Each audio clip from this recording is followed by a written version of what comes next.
no. Only you should know that happened.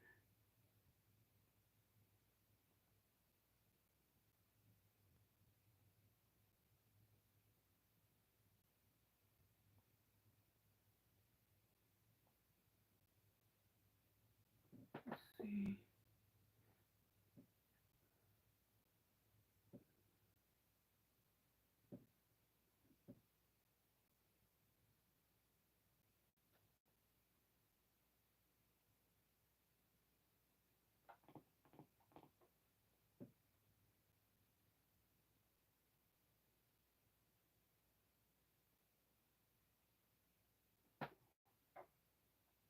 Hey, let's see.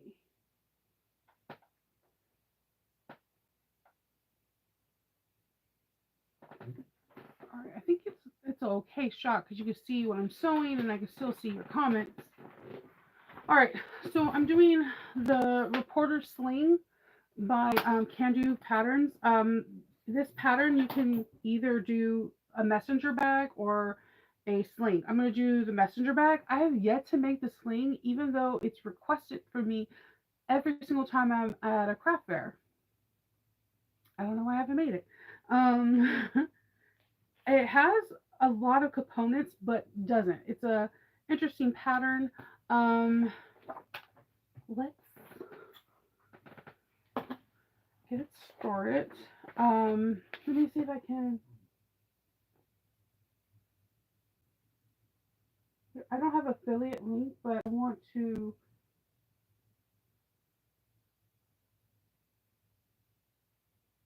link it so that way, in case you want to purchase it. I have a lot of Kandou patterns. They're all like they're really, really, really well written, and I have never had any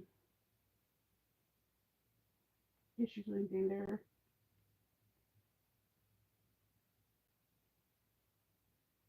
Let's see.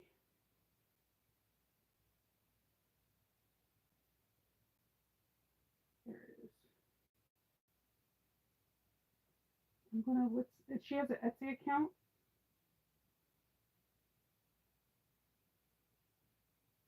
And right now, I think it's 15% off on Etsy.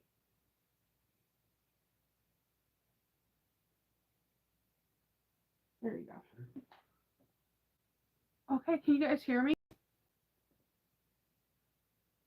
Okay. Yeah, do make a Kandou pattern. All of her patterns, there's not one pattern I've ever got like, man, I wish I didn't get that pattern. They're all phenomenal. I so I'm using rose gold because the colors I picked like three different colors. So I have this really pretty kind of pinkish that I'm gonna use for the mane. For the interior, I'm using this burgundy. For the second mane, hi, I'm gonna be using this like Pokemon. This is from Alchemax, but I want to say it's from 1 or 2 years ago. And I'm also using this oil skin as some of the lining pieces and different accents. So I have like a couple different colors.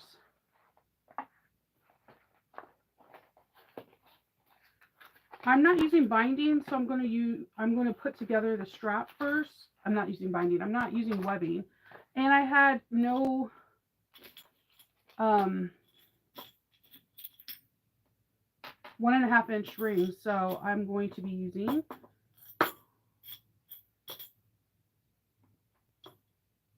okay, I'm gonna or maybe I'll just put this together later. Apparently I'm missing half the hardware.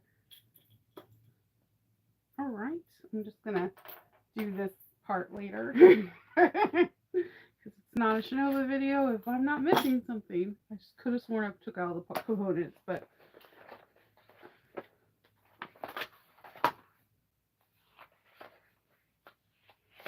all right.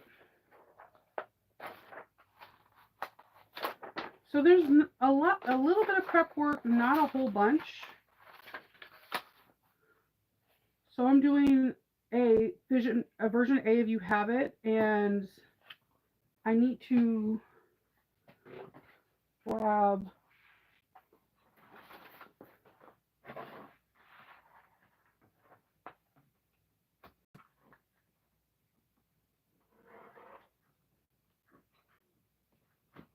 the sliders.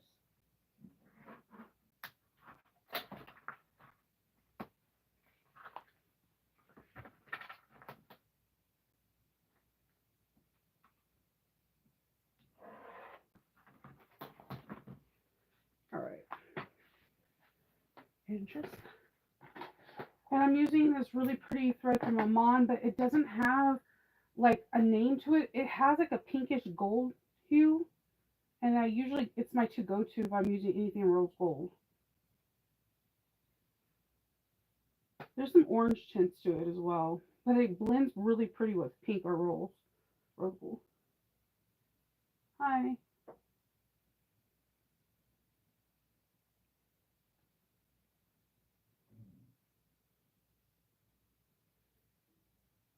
So it was. I bought my ticket for so whatever studio yesterday, and I'm like, oh my god, oh my god, oh my god, I'm so excited. I know May is like forever away, but I'm really excited. I love that studio. It's just so everything's put together so nicely. Like Lauren thinks about absolutely everything. If you've never been to the So Whatever Studio, I highly suggest that you try to take one class or go to the summit this year. It is really cool. Everything's put together. It's like you don't have to think of anything. You're thirsty, there's some water.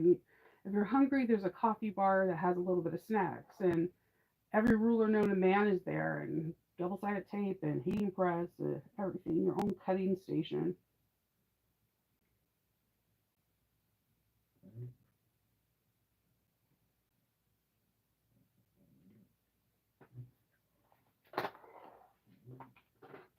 All right, and whenever I'm doing straps, connectors, I always like to put some kind of stabilizer. So I'm using electrical tape because I forgot to put Decovil light in them. But electrical tape doesn't cost very much, and it's a pretty good stabilizer. Vinyl does stretch, like no matter how much we think it does, it shrinks. It does all kinds of crazy stuff. So I like to put some kind of stabilizer on it.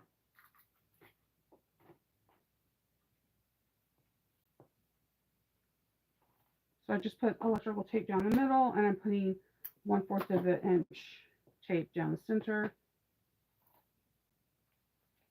I always make my connectors a little bit longer than what's suggested, just because I like to have something anchored to the bag so I can rivet it later in place.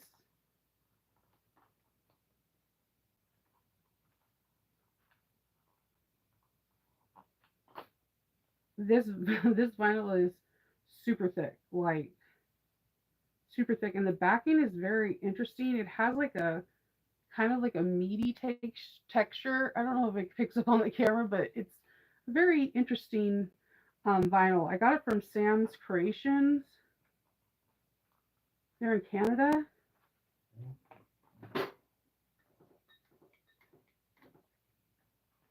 And I'm just going to sew 1/8 of an inch down each side.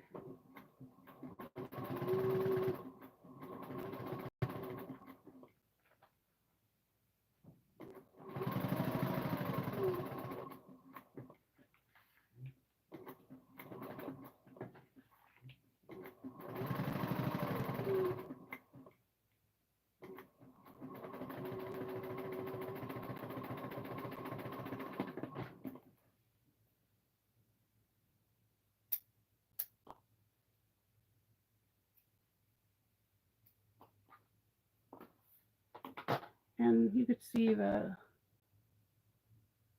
if you can see the thread, it's like it really is like a weird color rose gold. It's very unique. It's from a Mon thread. I don't know where I got this from at all. I want to say Steve from Sewing Gold, but I'm not 100% sure. I've had it for a long time. I don't use rose gold very often, but when I do, I usually use that thread. And I'm going to take my tri-gliders and thread these through.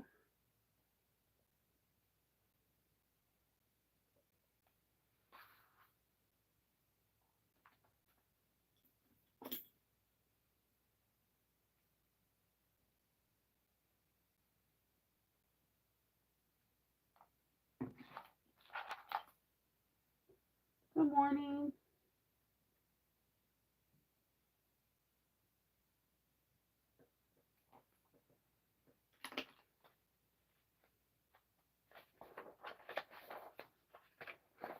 All right, we're going to start with the back pocket, slip pocket.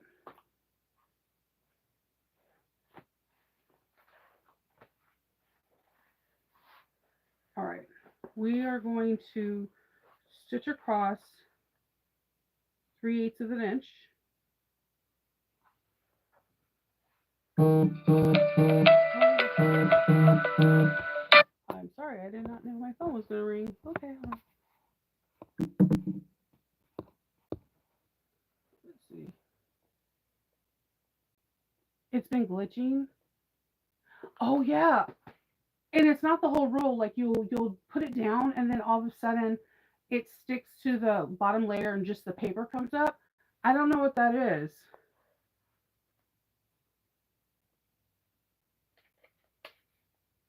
I've been noticing that.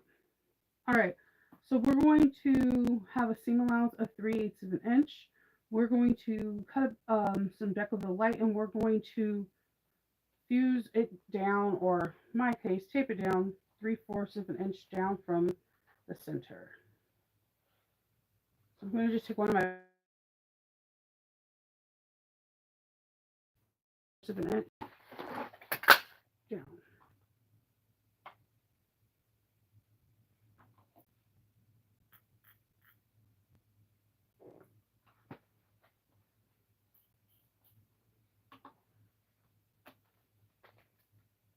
And I'm going to use a magnet. She uses a cam snap, but I'm going to use a magnet. I'm using like a tiny little magnet too.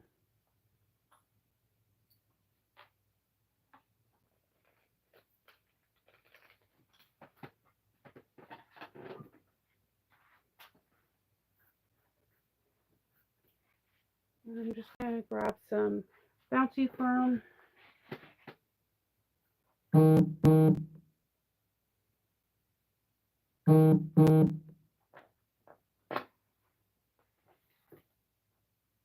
We can have a bad batch. Sometimes things like that happens. Like there, remember there was like an infamous Shape Plus 101 where the glue was shaped like when you try to put it down glue side, all the glue was like coming off. Like sometimes that just happens, unfortunately. I mean, it comes back on when I like press the paper back on, but yeah, it's just a specific piece. I think I can't wait till this roll is over because I'm hoping that it's only that roll.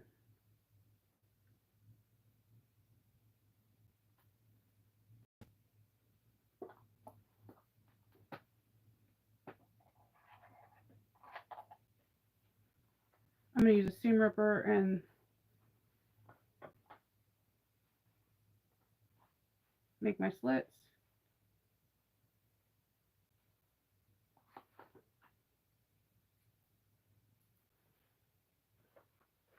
And I'm going to grab the mill and just put it aside for right now. And I'm going to top stitch so that way these two pieces together, so that way the magnet doesn't interfere with the stitching.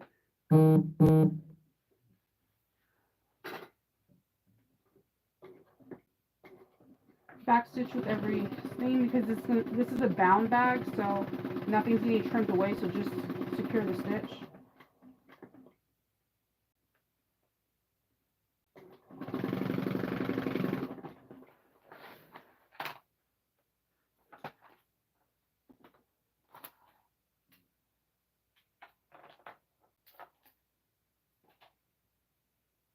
Hey, Lynette.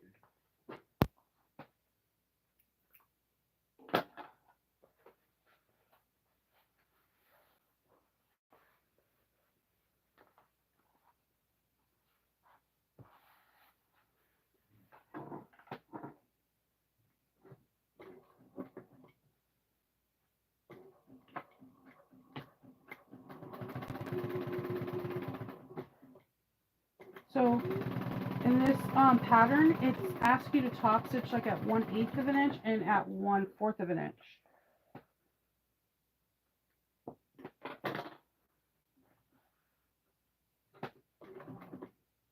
I actually like the way that looks. It makes the pocket have like a different treatment, so it kind of catches your eye.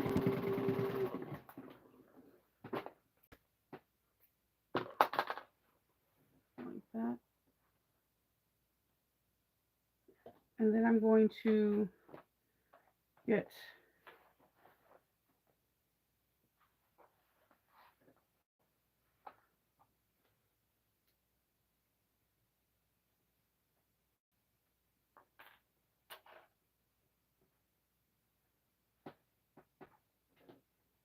a little bit of fabric tack and put it over the slit so that way that the fabric won't continue to tear or fray.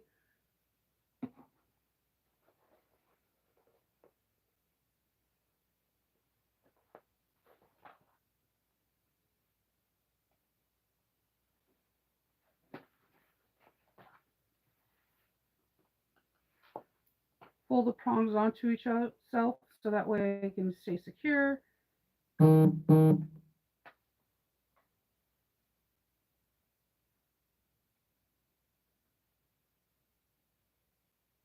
Oh, the kids are getting out 90 minutes early. I just seen that. That's yay for mom. They're probably excited. We're expected to get a snowstorm that starts at 1 o'clock, and then it's supposed to be kind of interesting on Sunday as well. Putting electrical tape on that so it doesn't rub against it. And then I'm going to grab one of the main exterior back.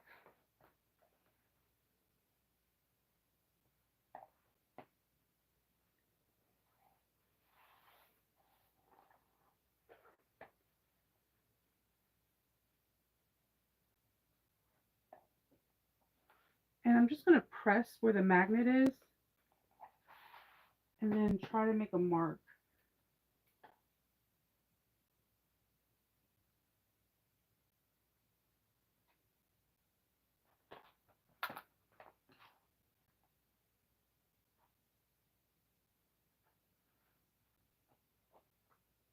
Okay.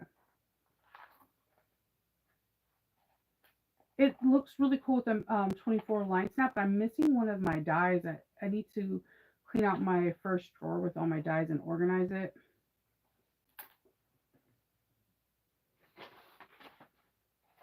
I prefer 24 line snaps over magnets because people act really weird whenever there's some people that feel like the magnets will demagnetize their credit card. Then there's just other people that like as soon as you go to a heat source of some kind, it can demagnetize it, and magnets are just always like a hit or miss with people. Like either people really love them or they're really cautious about them.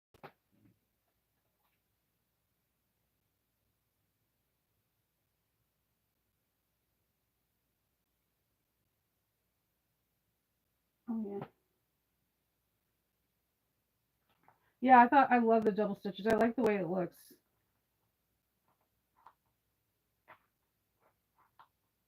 You don't have to put fabric tack or beacon for this because it is vinyl. You can if you wanted to feel extra secure for you, but it's not going to go anywhere.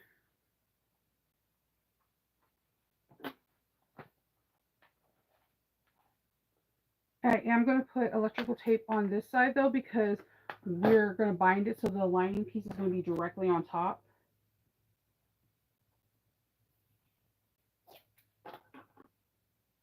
Because this back calls for foam, I actually put Bouncy Firm on this and on the lining so that way it has like the same kind of thickness, but it's not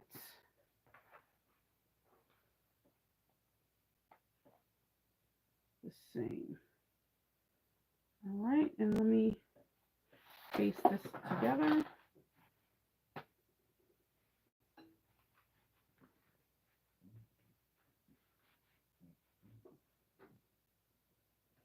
I'm going to base this going in.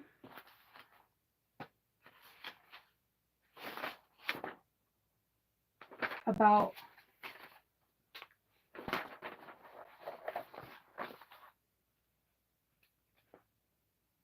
I'm going to base it in about a ½ inch going in, so that it's not the whole pocket. It's in something else that could tack down the pocket. And I'm going to baste it in not where the 1/8 of the inch is and back stitch.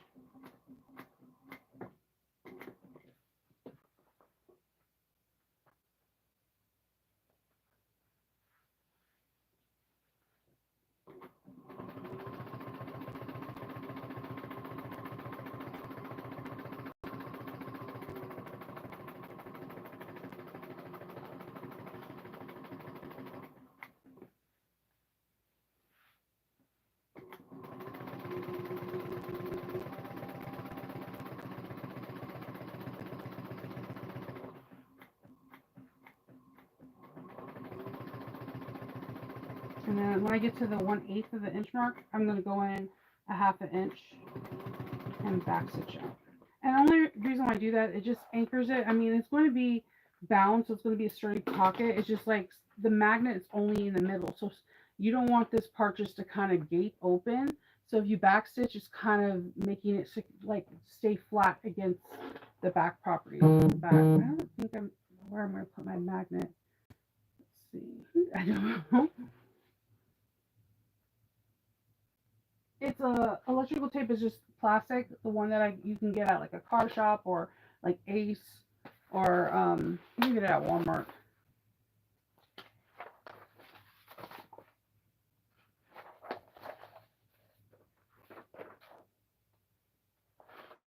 Okay, so we're gonna, before we put that away, I'm just gonna put the other slip pocket on the other side. That's gonna be the side here.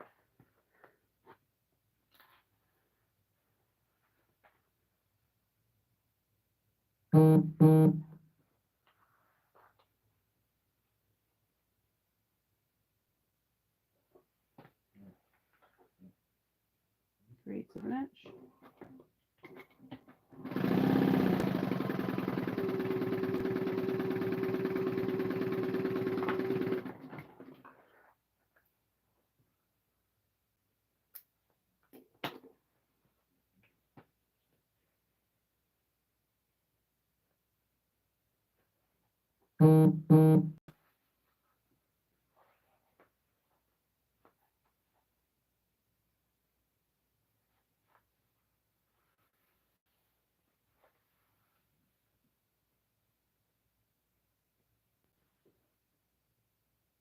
Where do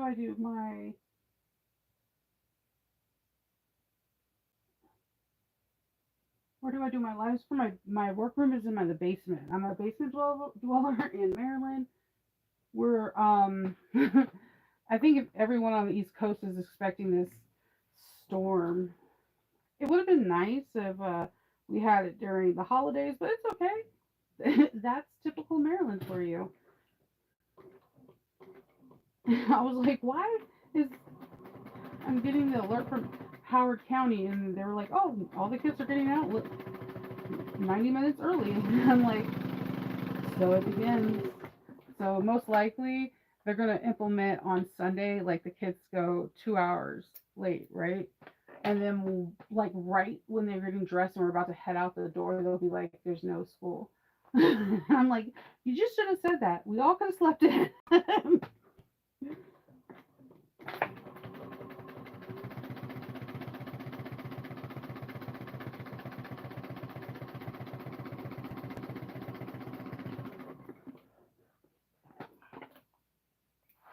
All right. So there's markers on the main pattern pieces. Let's see. Yeah, Hope is like, I get out at 1:05, and my kids are funny. So there's markers on the main pattern pieces. So I'm just going to slightly transfer them. There's lines to where your pattern piece should sit, and there's lines where the gusset's supposed to go in the center.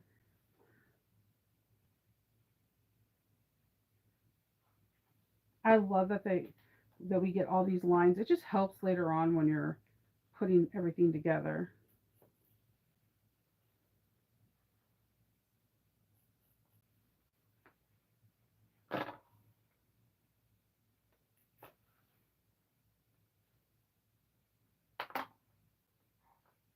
And again, I'm just going to go in a half an inch and then do 1/8 of an inch all the way around.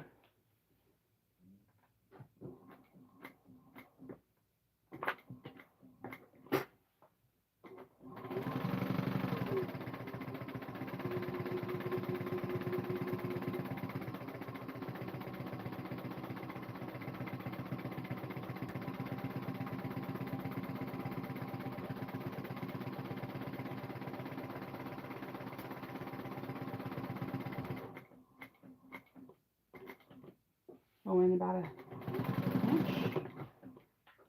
It just helps the longevity of your pocket with wear and tear.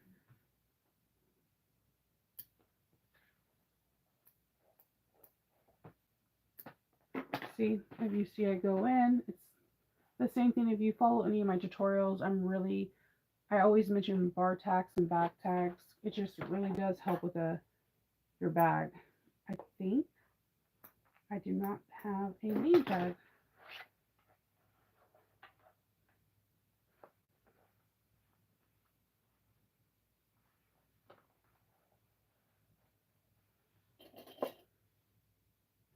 I always forget something, and generally it's my name tag.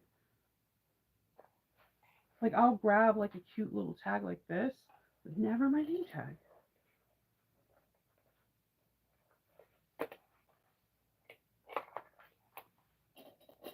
And I'm gonna make this one. I'm gonna go over just 1/8 of an inch all the way around. Unless I find a cute name. Hold on 1 second. Let me see if I can get a name tag real quick. That's the right, like, do you have like a bunch, like some really cool name tags with it, like, it's not the right color or something like that? Mine's is always a color thing.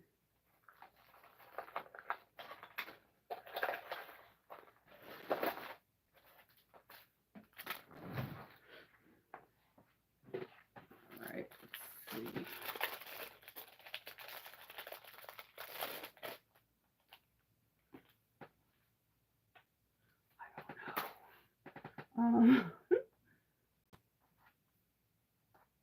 I think I like the darker one. I'll just do that in a minute.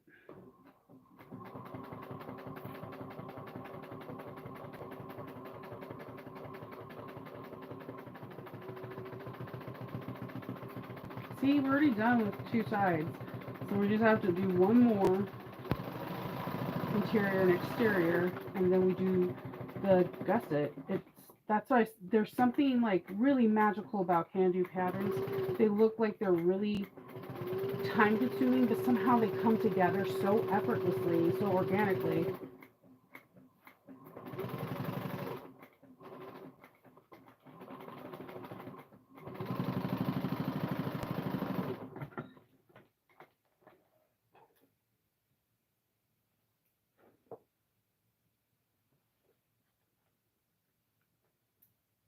Okay.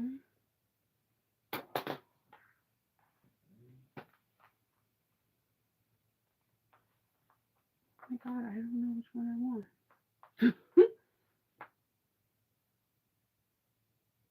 Yeah, I know Florida, it's going to be cold. Somebody was saying they were going to do a 5K and it's going to be like 40 degrees out there. I'm just like, oh, I know. I feel for Florida. That's harsh weather for you guys. And then my friends in Texas were like, they're expecting, you know, really bad storms there too. And I'm just like, you guys can't catch a break, can you? It's, I mean, the thing is that once these storms start happening, I feel like they just don't disappear. I like to, I don't, well, this looks like the same color as Mimikyu, so I'm gonna do this one.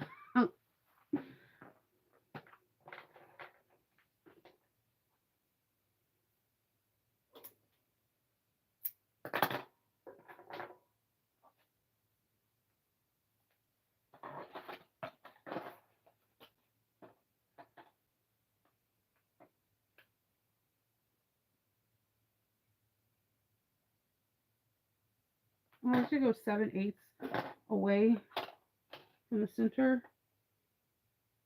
Yeah, it's a weird number. I don't know why.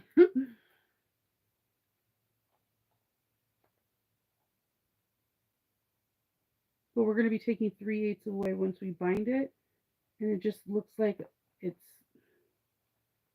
to be.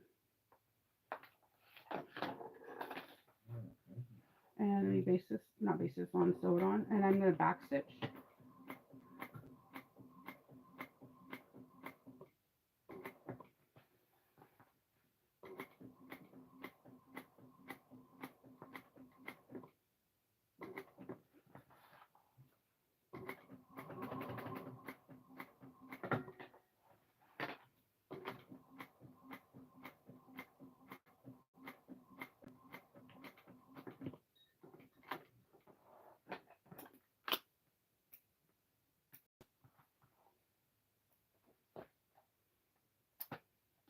So you just see the stitches on the back, but I kind of like that because, I don't know, it's keeping it all together.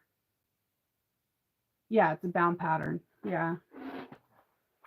I'm a big fan of bound patterns. I don't know why. So the next portion is mostly dealing with the sling portion, which I think the sling is very cute. This part is like my favorite. I love this part. So the way this comes together, it's in pattern. It's like one pattern piece. I think it's like pattern piece C, and then you cut this out, and you're told to cut, what the main position on the back is going to be, and then the opposite, and it's cute. So we're gonna put this part together, right sides together, and we're gonna sew this part of this at, if I'm not mistaken, I think this one's at 1/4 of an inch. That's foot pedal. I think it's at 1/4 of an inch. Back stitch well.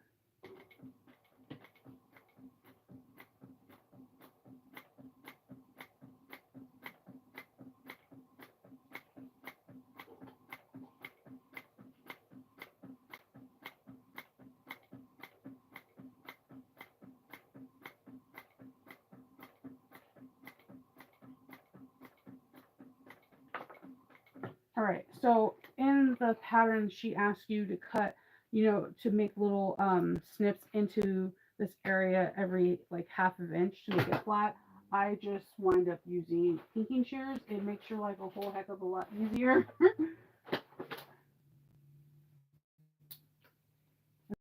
Trucks again. They must be really preparing for a storm because this is the third time I heard the salt trucks. I live like a block away from one of John Hopkins hospitals. So like I live in a really good area where they don't mess around with the, the salt trucks. They're like, we'll do this. Don't worry, it's being salted.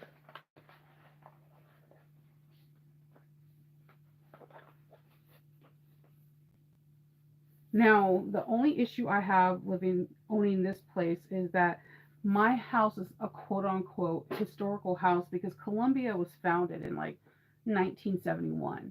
We were one of the first townhouses to get built. We did not know this when we bought the house. We were one of the first townhouses that got built. So there's not a lot of things we can do on the exterior to change. And one thing that my whole like there's like our row of houses, there's like 8 we want to change, is that where we park is right in front of our house. It's like a divot. It's like a hole, like we're on a small hill. When that collects ice or when that collects sleet or snow, it's almost impossible to get out of our driveway for all 8 of the houses. And we just want it to be filled right, but they're saying that they're trying to say historically that's how the house built, and it's an ongoing battle right now because even when it floods, it like pools of water like there, and like there is a what are those Pennywise like sewer things like how he was like, come here Georgie, like the Pennywise thing, um storm drains. So, um there there's that, but see, pinking shears, Perfect. Yeah, I love bound because I feel like everything's secure. See, here's the thing: when we do a birth bag, we cut a lot of the seam allowances or stitches we do. So, like, take for instance, we backstitch here, we backstitch here, but then when we stick this on, they're like cut, you know, 1/4 of an inch all the way around. We're cutting our original backstitch. Now, here, yes, it gets a stitch on here, but if it's not like backstitch from the new set of stitches, there is a slight possibility that it's only getting held on by one stitch. So I think the reason why I like bound so much is that everything gets backstitched, so that I feel like it's more secure. Just think about it. When you backstitch all these pockets and then it gets trimmed, so the original like backstitching gets cut away.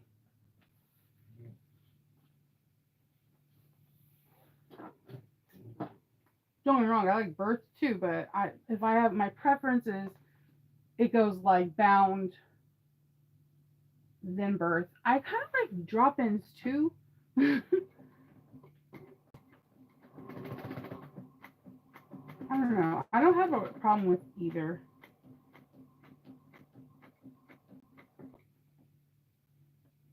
So then we are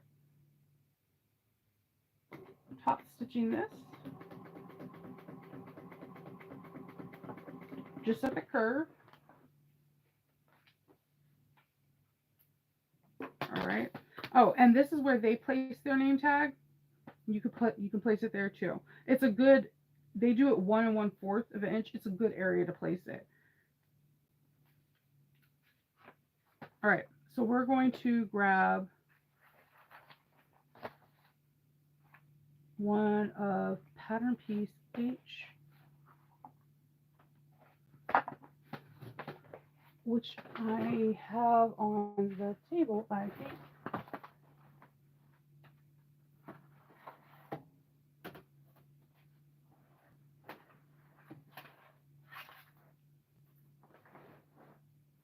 No, I don't have on the table. Okay, hold on. I am going to cut this out real quick.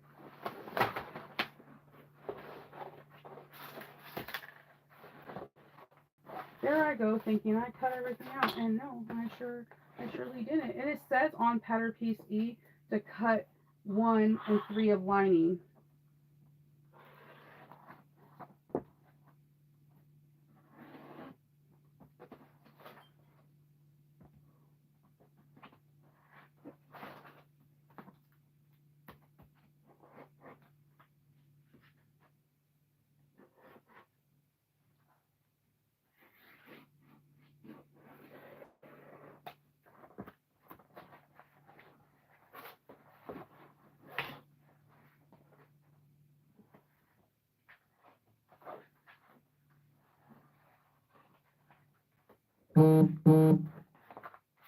I need to put a new blade on. Have you guys went to Joann's? Like, I promise you, right now, like, trying to get blades, I'm having, like, a hard time. I have to wind up ordering them from Wawa because it is really difficult at Joann's or Hobby Lobbies to get blades.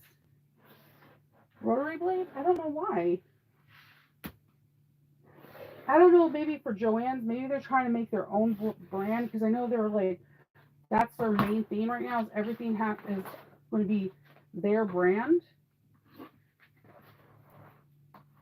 A friend of mine went to one in her area, and she said that the sewing machine that they have, it sews just like the heavy duty Singer, the gray one, and she didn't mind it. She said that she's gonna get it and try it out for a while.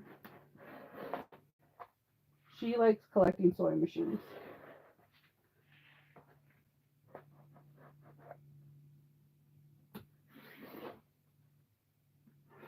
But she's in California, so I honestly think sometimes the California Joann's gets everything over before the East Coast. I don't know.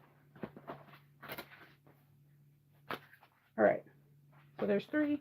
All right, so we're going to place this over.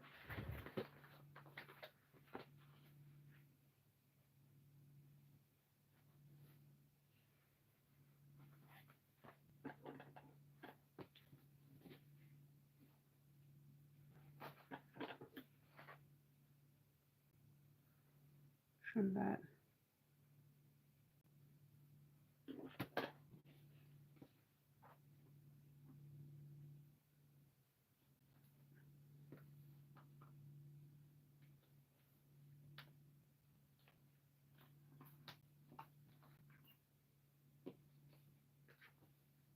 This is a lot of pink for me. Normally, I don't really do pink. I think mine's just closing and they're lying to me. So, hear me out. I've asked them several times because there is just, I don't know, there's just an abundance of like cells. They're just like, oh, this is normal. We always have sales at year end, but like everything's on clearance. And they're saying it's normal, so I don't know. So many things are closing.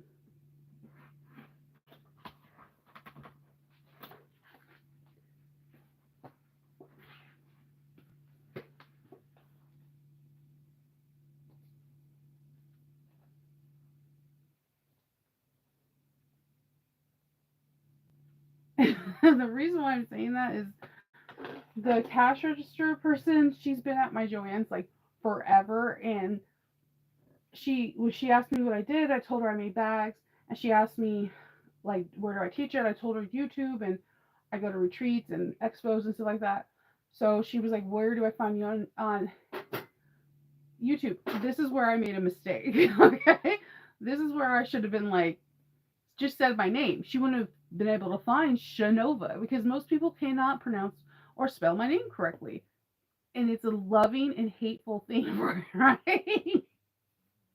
I should have just said Shanova. She would have been looking for like a S-E, a S-H or whatever, and my name is spelled with a C. And I would have been like, fine.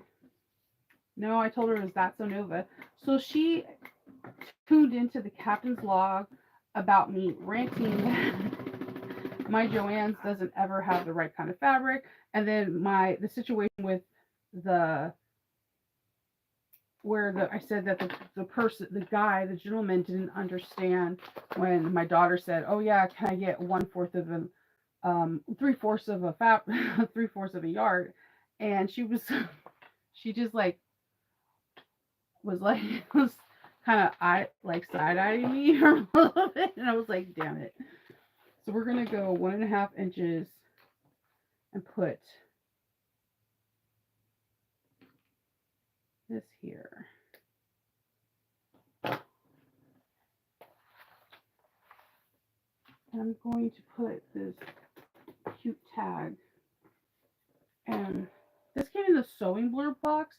Like if you do bound or whatever bag you do, there is like numbers on here for the seam allowance. If you do 3/8 of an inch, 1/2, 5/8, or 1/4, and you can see where your label needs to be placed in order for it to be seen.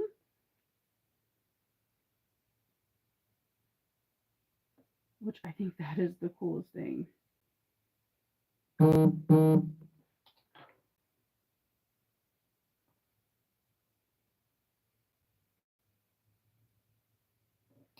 I'm going to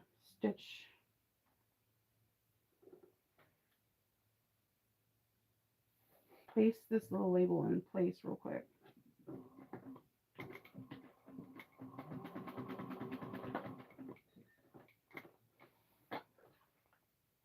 And then I'm going to sew all the way around 1/8 of an inch.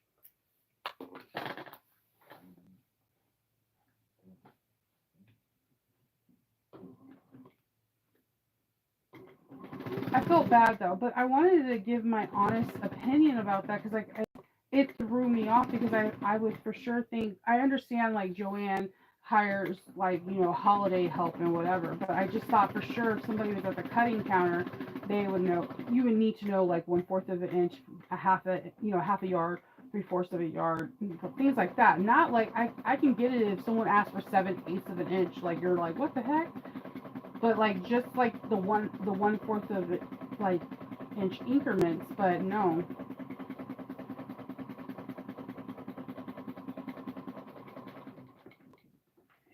And my Joann's is like really, I don't know, interesting like that. I'm trimming any excess that's hanging out above the line. And this is what it looks like so far. Then we're going to grab our 2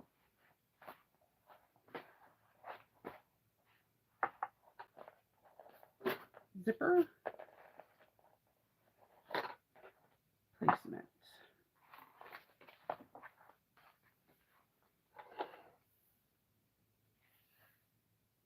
And I traced with a marking tool what the zipper pocket looks like, and I'm going to go over that. So I'm placing 2 right sides together.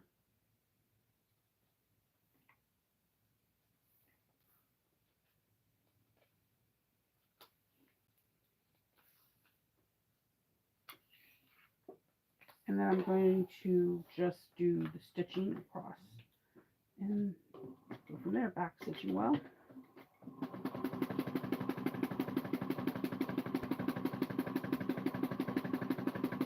You can, if you have problems with cutting corners, you can or the corners act a little wonky, you can reduce your stitch length. It helps tremendously by doing that.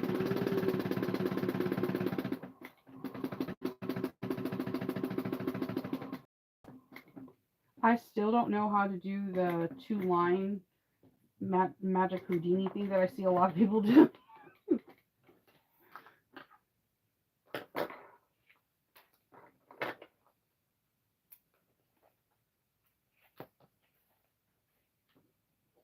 Trimming those threads.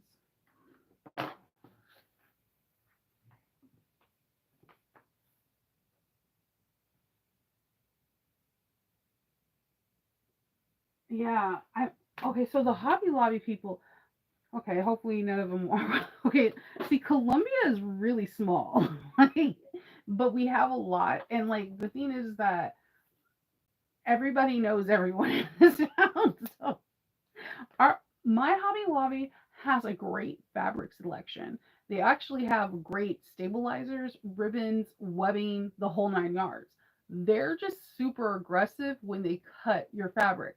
So I don't like, you ring the bell for them to come, right? And they won't come for a long time. And then when you finally reach out to ring again, they're like, "We heard you the first time," and it's like been like a cool 5 minutes, and you're like, "You have? So were you like watching me?" And just not coming. And then when they cut fabric, they're super aggressive, but they're like on point with the measurements. Like if there's a remnant, they'll be like, "There's 7/8 of the yard. Do you want it for 50% off?" And I'm like, "Okay, cool." And I guess because they have to do everything manually, I think that that's why they're so good at what they do. Versus like at Joann's, they scan everything, they type everything in, so like the math is done for them. At Hobby Lobbies, they're sitting there with a pen and paper doing it, not even a pencil, a pen. So they have to be like, they're on point with their math. So I just, Hobby Lobby's good with their math, and so yeah. And when my Walmart did have a fabric selection, there, that's Loki with his murder bone. When they did, when my Walmart had a fabric selection, there was only one person that truly worked there, and there'll be other people that came in to fill in, and the fill in people like got lost. But like with their errors came like this really cool, like they messed up, and so you kind of reap the rewards kind of scenario. It's probably why they closed so many down, because they probably realized that they weren't getting profit because people were continuous. Like they would cut something. You're like, no, I said out 1 yard, and they cut a half yard, and they'll be like, oh, I made a mistake. So you want this half off or 75% off? And you're like, sure.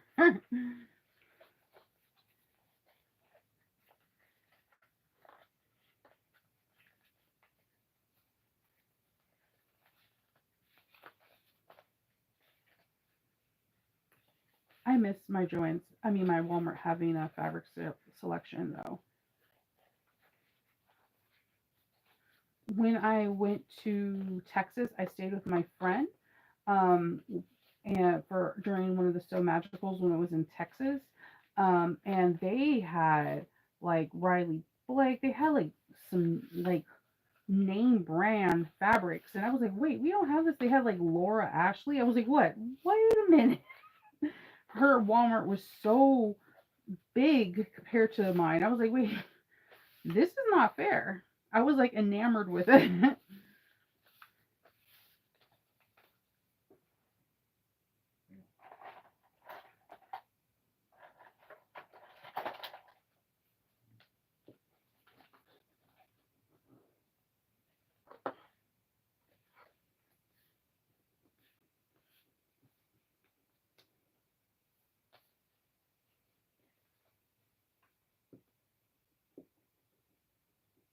I'm just rolling it out with my seam roller to help reduce the bulk and to have like a nice fitting.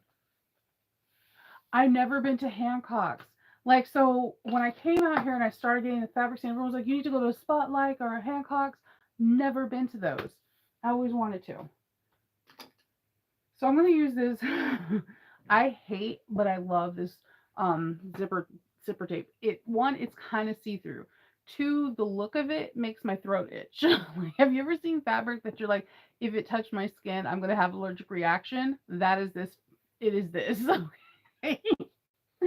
It's beautiful to look at, and it just frays so bad. So I always cut it exactly the same size as the facing, and then I singe the ends with my torch.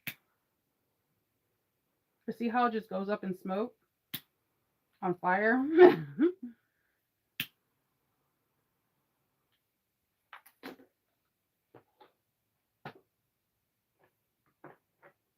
Yeah, everyone's like, oh, go to Hancock's or Spotlight. You know what I also want to go to? I want to go to Missouri Star because I didn't know they had like a whole little town, like like a sewing related town. I'm like, that's so cool. I want to go to that.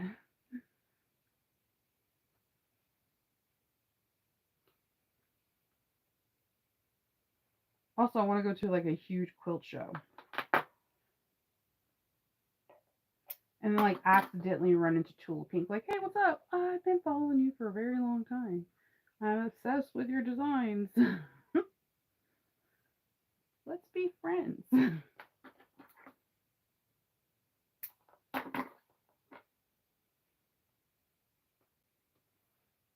don't know why I'm putting tape on this. It's wax canvas. It's not going to stick.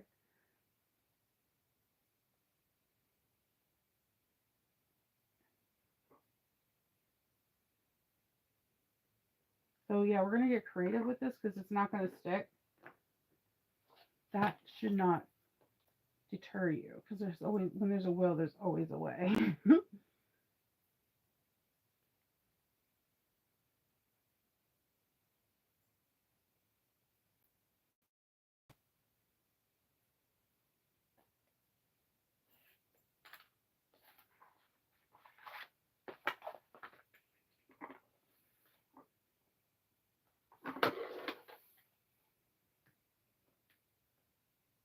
I'm just going to pull this double-sided tape off.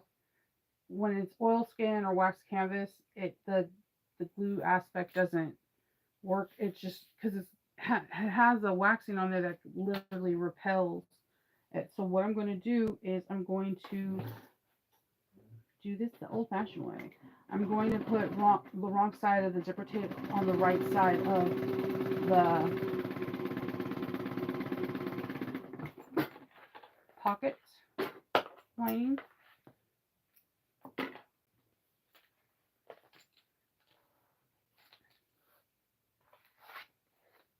And flip this over and do the same thing on this side.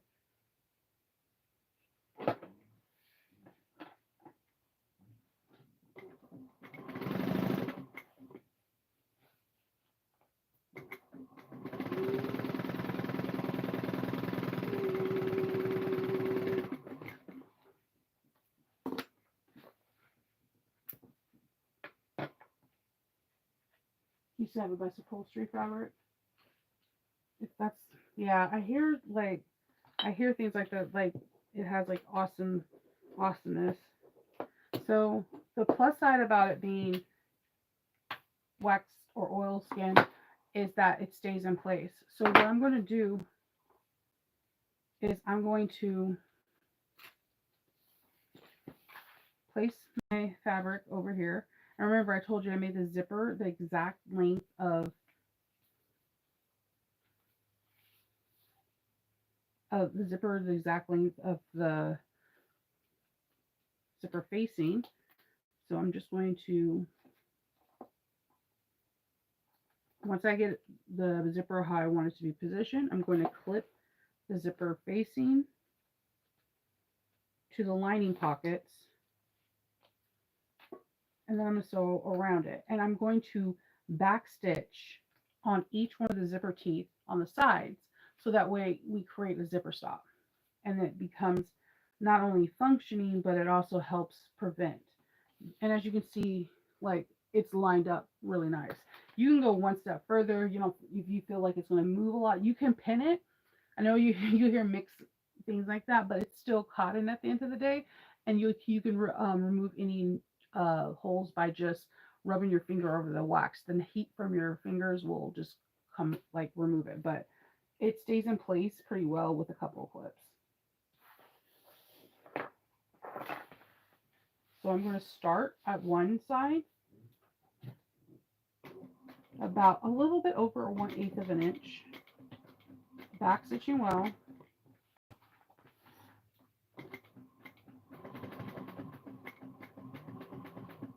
And then when you get your zipper, just ever so slightly move it out of the way, so that way it doesn't create like a weird bubble.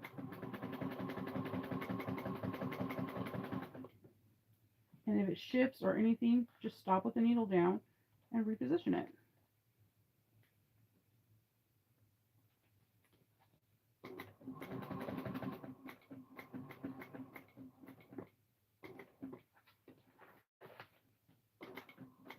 I'm going to back stitch a couple times.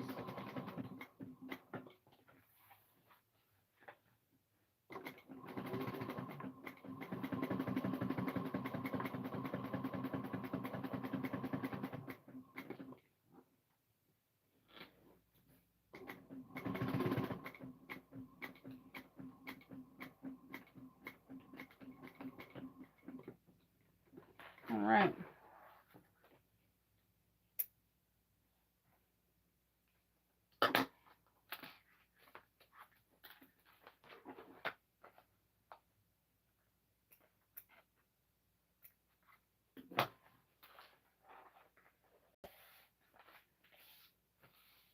So I have my zipper closing. I want my zipper closing to the left. You can have it either way. There's no wrong or right way. It's just all about personal preference. And then I'm just going to sew the bottom. What I'm going to do is I'm going to take the zipper and place it face down into the table. And the shorter piece is going to be the upper zipper pocket. So I'm just going to sew around that, so that way that they could be even and I can remove the excess bulk.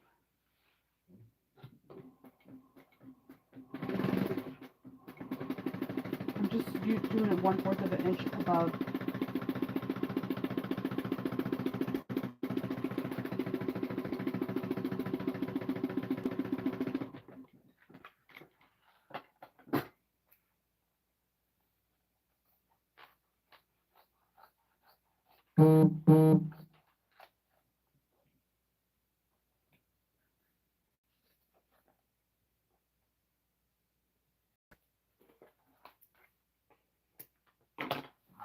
So we have our pocket.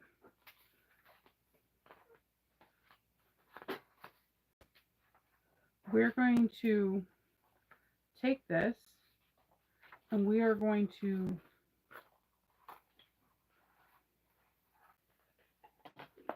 remove strings I didn't before. We're going to put this right sides touching.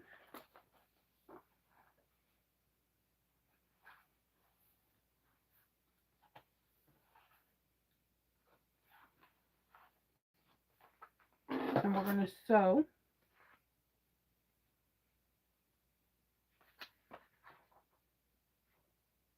at 3/8 of an inch.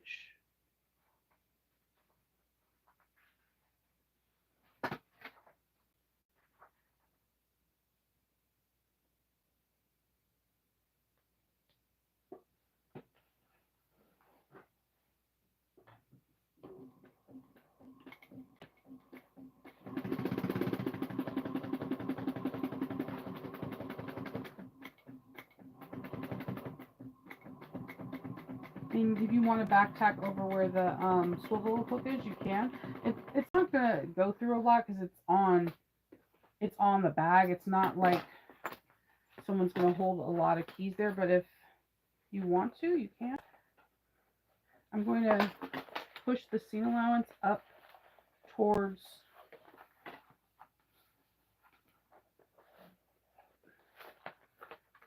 the zipper pocket, and I'm just going to move the pocket out of the way and top stitch this down. So all the pocket out of the way, the seam allowance from the seam we just created up, not down, because if you close it down, then you're going to be top stitching some of your pocket inside, and then it won't be ruined. It just takes away some of the real estate.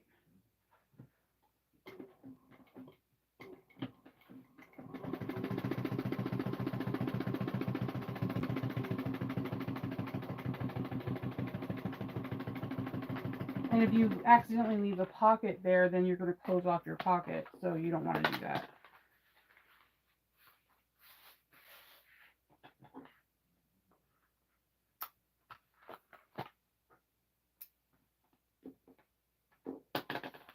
All right, and then we're going to put the top of this on.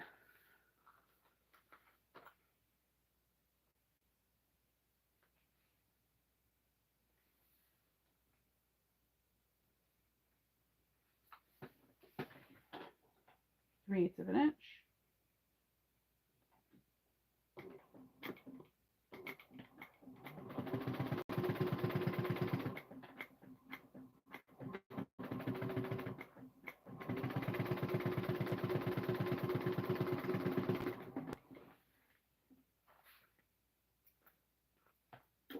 And then we're going to push the seams down towards the zipper pocket, and we're going to top stitch this. And when you do that, it's not going to close off the pocket.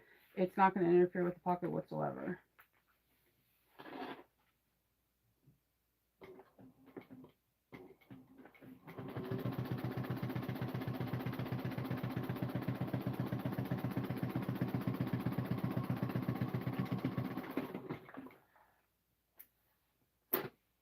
Isn't this cute? Hey, what's going on? Oh, thanks. My hair is acting weird today. It's probably because of all the humidity. And as you can see, it's like the same size as this. So you did everything right. You're good to go. And we're going to start with our interior.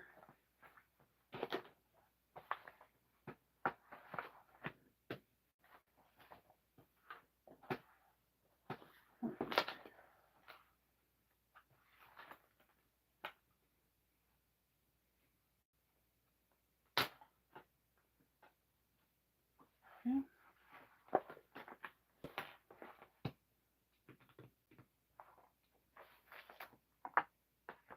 We have our cell phone pocket and our pen pocket.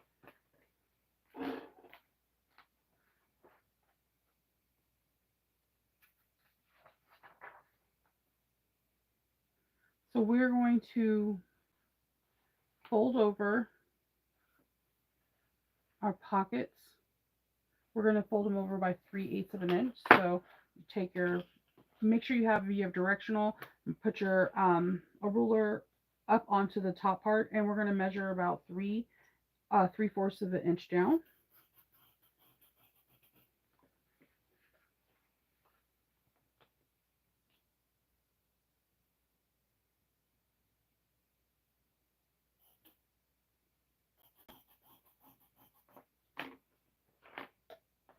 And I'm going to put double-sided tape.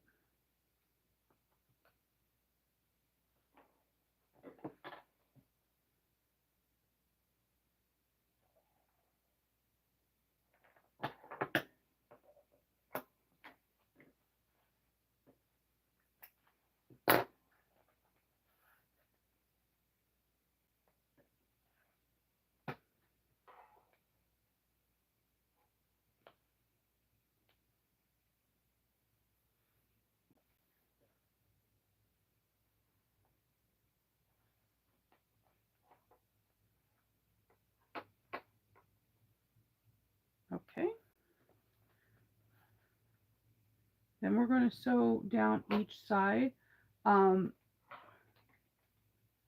at 3/4 of an inch. I mean, it's 3/4. Well, there'll be like no pockets.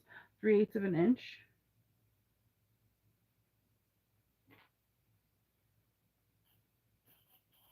I like to just put the where to stop and start, even though I have the markings on the side of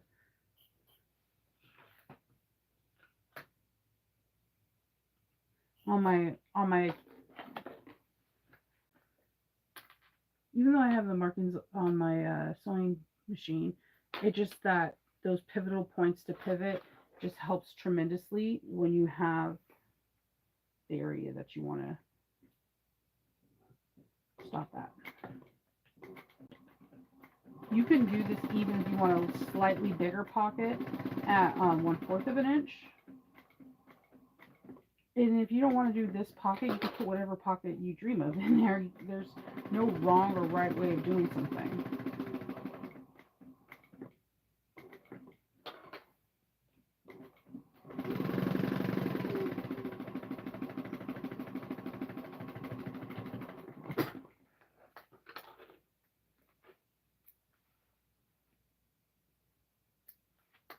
Okay, and we're going to do the same thing for here.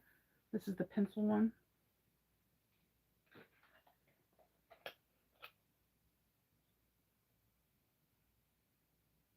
Three-fourths of an inch.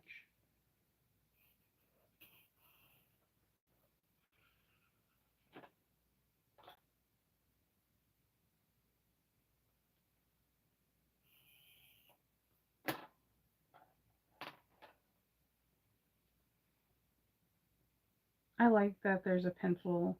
Because I carry, if you look inside my bag, I have a lot of pens, and I actually have pencils. Because when I sketch out ideas, they're always at the most random things. I draw on receipts, I draw on post-its, whatever's around me if I have an idea that comes to mind.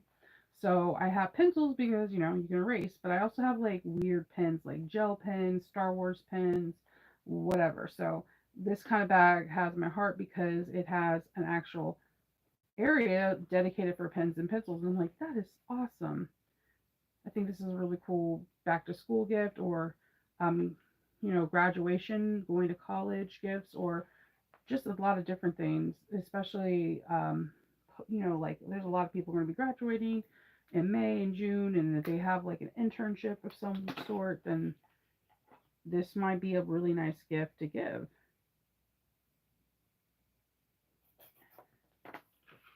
Because the bags are unisex, I just think that the possibilities are absolutely endless. Like I said, I guess that's something that always like grabs my interest about her patterns is that, like I said, it's not very feminine, but you can make it has more of a masculine organic undertone, but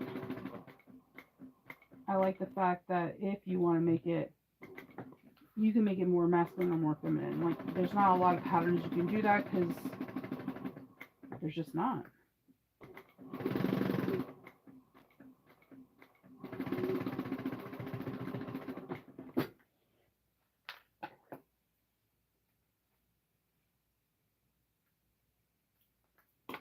All right, so I'm making my pinking shears.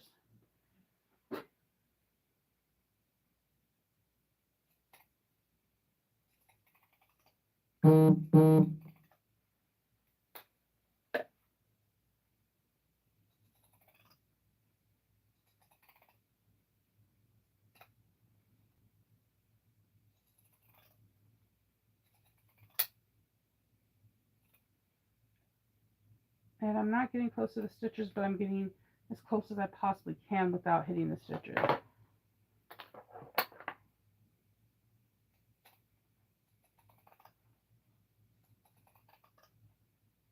And if you accidentally do, just go around wherever you hit 1/8 of an inch all the way around. Your pocket will be slightly smaller, but it's salvageable.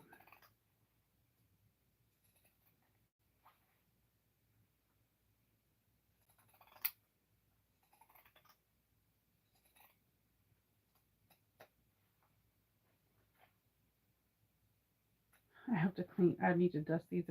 These have so much yellow chalk all over it.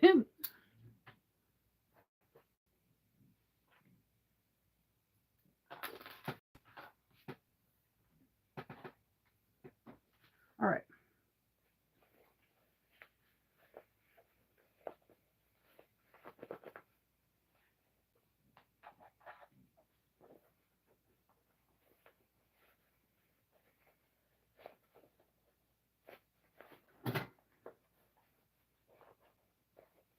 Let's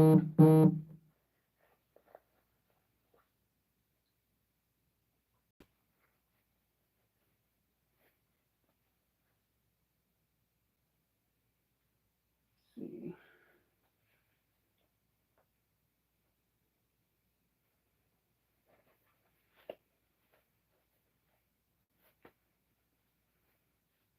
And then I'm just going to poke out the corners.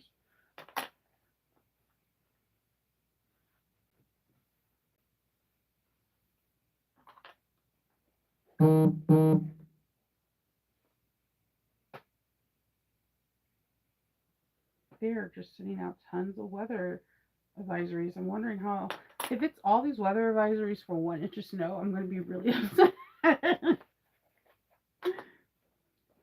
It better be Snowmageddon happening. I don't know if I want to wish that though.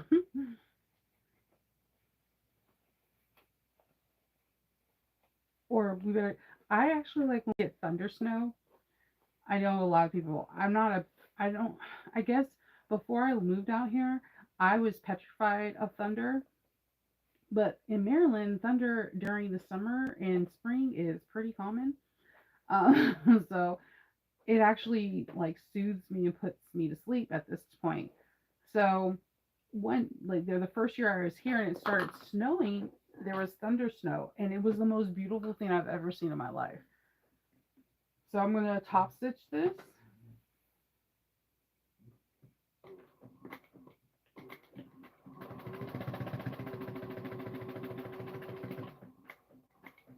Top stitch this one.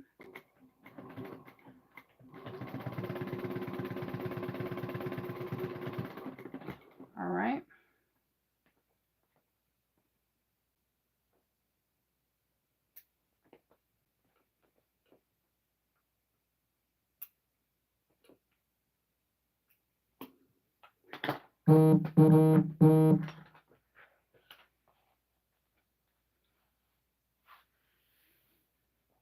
Okay.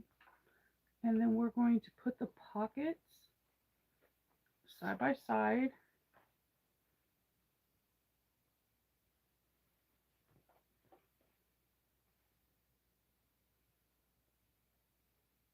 And we're going to put it 4 inches from the top.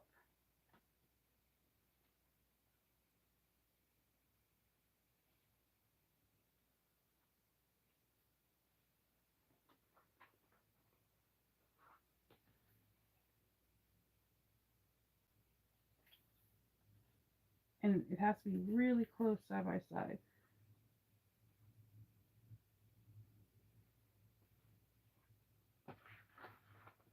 I'm just putting a pin in it so that it can stay in place. And then I'm going to draw some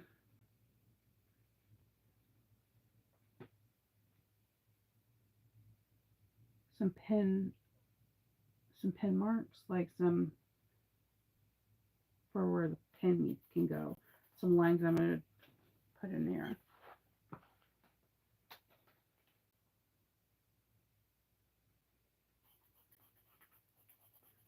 All right.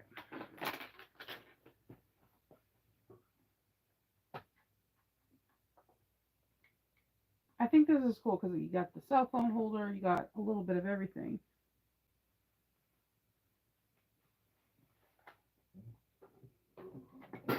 Back stitch well. We're going to go 1/8 of an inch all around the cell phone pocket.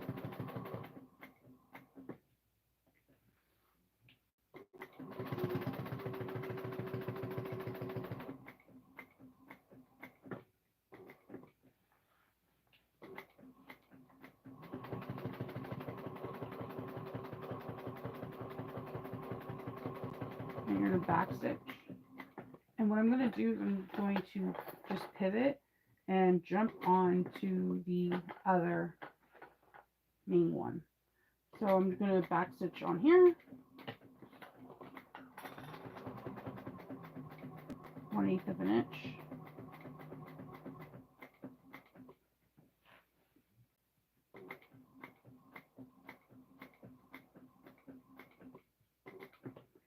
And I'm going to slowly remove the pin on here.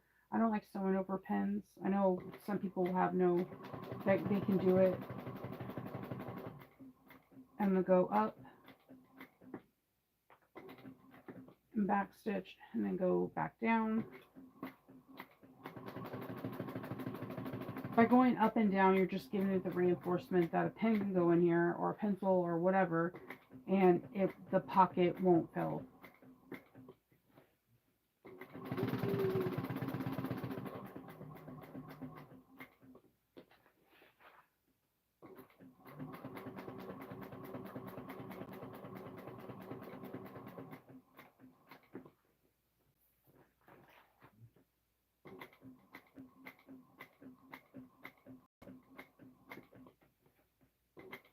You don't even have to add this if you want to make it faster. I just think it's a really cool detail.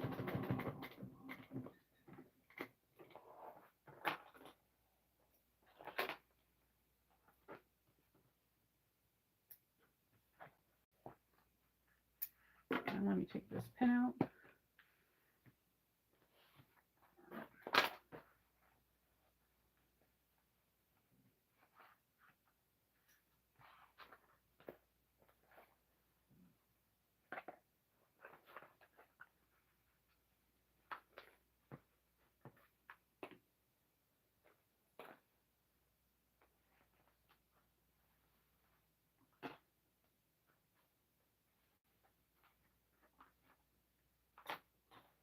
Okay, then we're going to sew 1/8 of an inch all the way around.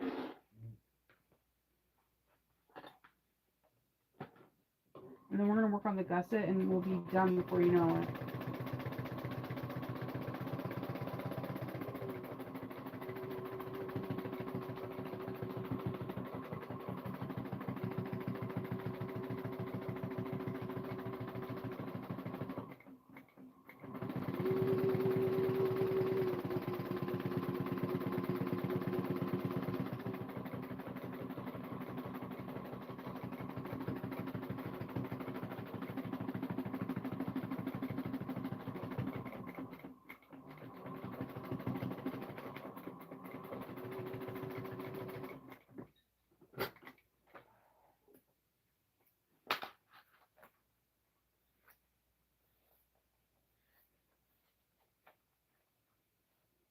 Okay. I'm just marking the centers. So we have this done. We have both parts done. Now let's start working on the zipper pocket.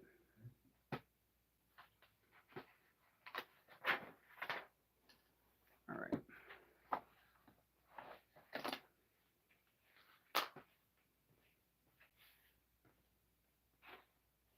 I always like to just pull the lining and just put double-sided tape on the lining so we can start working with that first.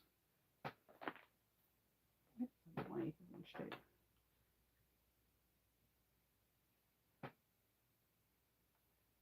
I'm glad I'm not the only one that way with the way whack tape that happened. So I'm not alone, because it's happening with this 1/4 of an inch roll. I did order some more tape, so hopefully it won't happen with the other one. But I'm going to use this until it runs out, like I do all the other ones. So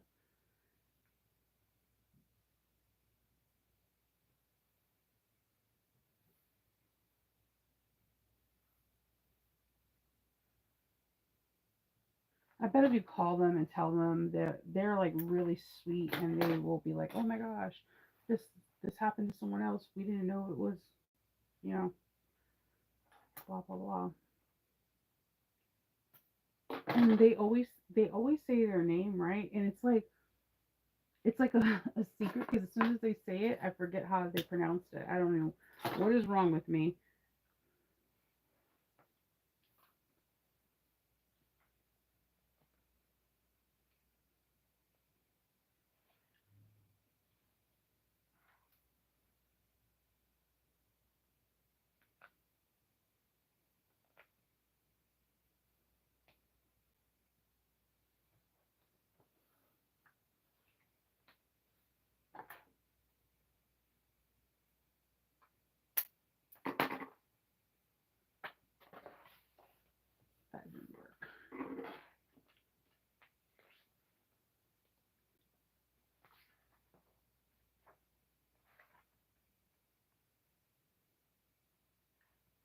Okay, I'm going to stitch using a 1/4 of the line, 1/4 of the line, 1/4 of the 1/4 of an inch allowance.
Whenever the one negative about this particular thread, and it's not with all threads, this particular Amon thread, whenever I use double-sided tape a lot, sometimes it starts shredding. It'll make like a little ball, kind of like it removes one layer of the thread, but not all of them while I'm sewing, and it's kind of annoying.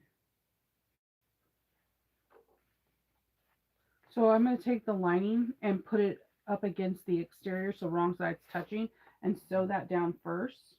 So that way I can guarantee that the exterior, the lining is not going to like pucker into the zip, and the top stitch will be good.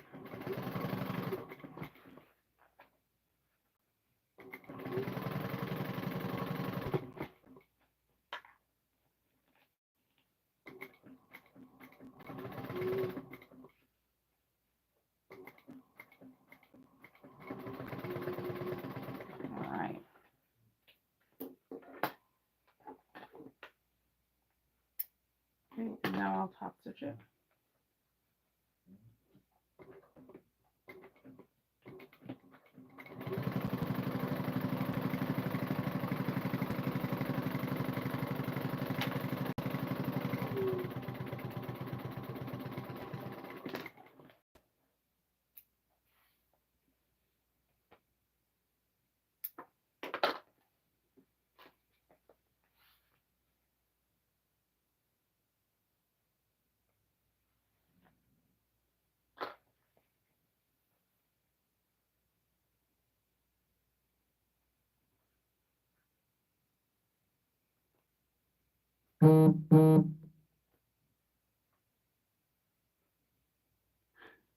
I ordered the Gabrielle pack from Mormino. It's good.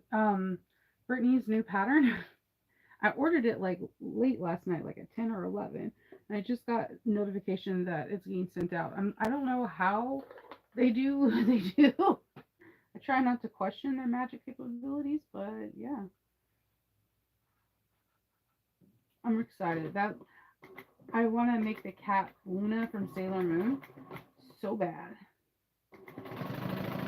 That's a really cute pattern. Like whenever she shows it, I'm like that pattern's adorable.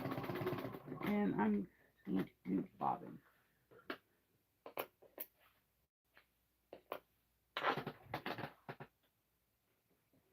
That's perfect though, because at least it wasn't when I was top stitching.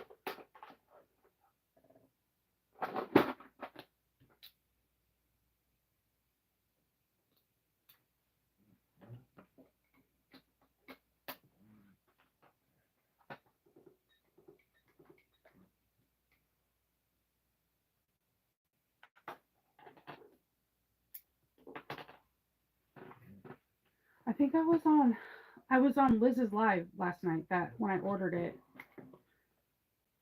She was making a really cute backpack.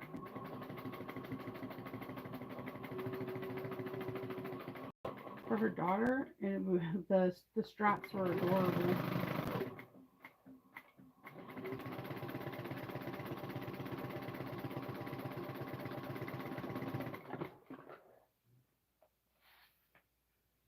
I like when backpack straps are not just webbing, because I just find backpack straps that are all webbing super irritating. Like, I don't know. It's bad enough I have to have a bra strap digging in me. Now I don't want webbing digging in. Here.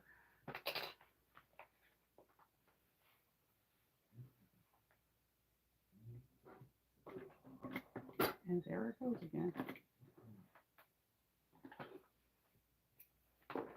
It does like this weird, like, shredding thing.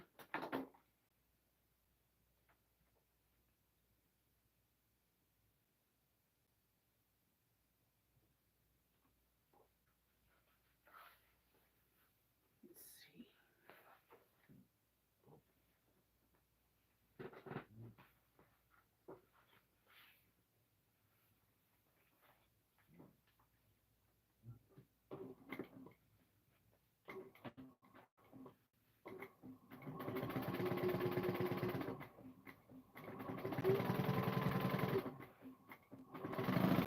I also think I like bound because, like, I don't have to increase the seam allowance for the lining fabric. Sometimes when I do, when I have to increase the seam allowance so it's nice and taut, it literally gives me like mini panic attacks because I'm like, what if I cut off the slip pocket, or what if I cut off the zipper pocket? I don't know why.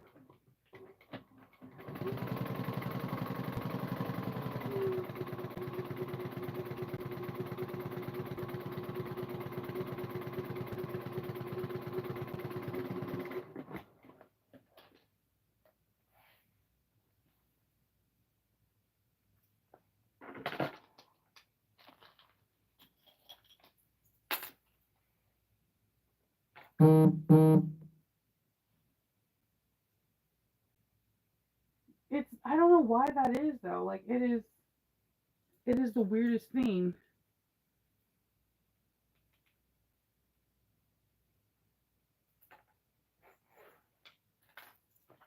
Because I have, like, when I there's one particular pattern, like, especially if the pattern is like one half of it and half of an inch, you have to like veer it into 5/8, possibly one, like 3/4 of an inch territory. I'm like, oh my god, I can't do this.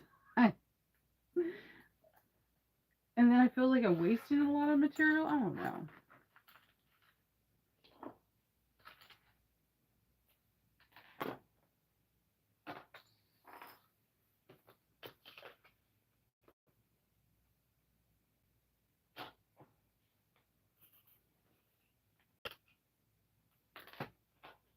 Because I made my straps a little bigger, I'm just going to make sure that they're even, and I'm marking the amount that I added on, so that way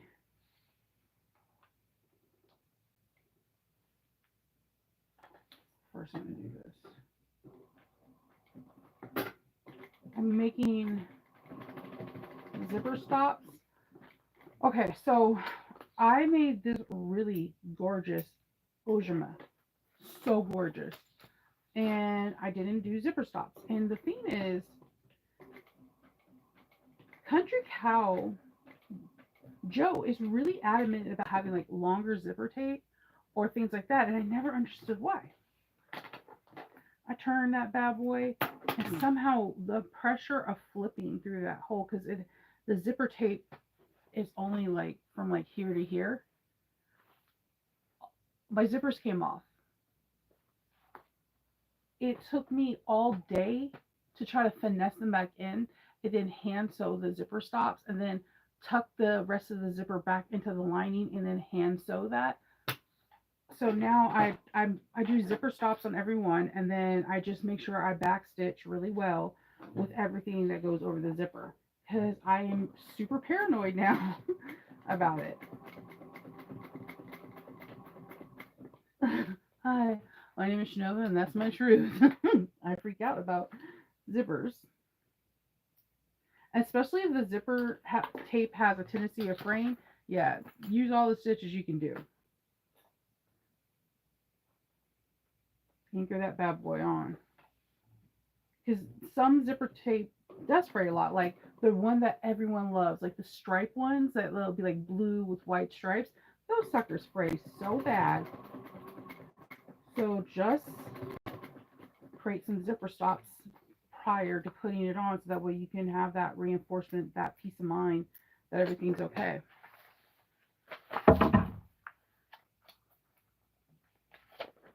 All right.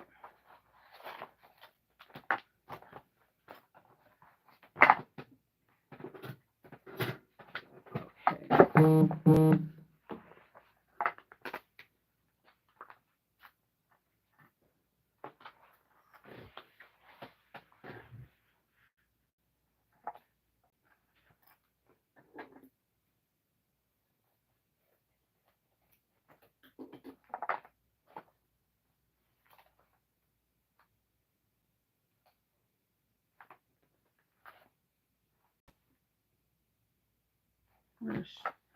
We're going to take the short ends of this and fold it over by 3/8 of an inch. I'm going to try to see if I can peel some of this of this interfacing off, so that way it doesn't cause that. Yeah, I'm peeling it off, so it doesn't cause that much bulk.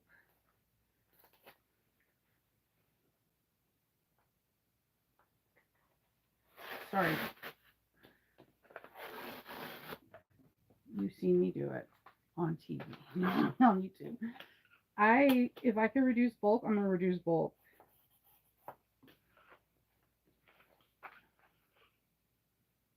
I forgot that this has a different. It has two parts of the base for contrast, which I didn't do for contrast. So I am taking the zipper, the foam, the bouncy foam off, so that way it's not like you're sewing through 3 or 4 extra layers on one part. And that will make it interesting when you're binding too, because if you have those extra layers, your binding has to accommodate for that. In all fairness, it wasn't that easy to take that off. I have my kids make fun of my hands, saying that I have like incredible Hulk hands. Yeah, drop-in line. Well, I like drop-in linings on a regular bed too. When I test and there's a drop-in lining, I'm super excited. I trust my bobbin. That the one reason why you always hear me advocating for knowing your machine and testing, doing test allowances, because I trust my bobbin as much as I trust my top. My bobbin thread sometimes looks better than my top. And that, if you can trust that, then you won't have any issues with the with drop in, because it looks just as good.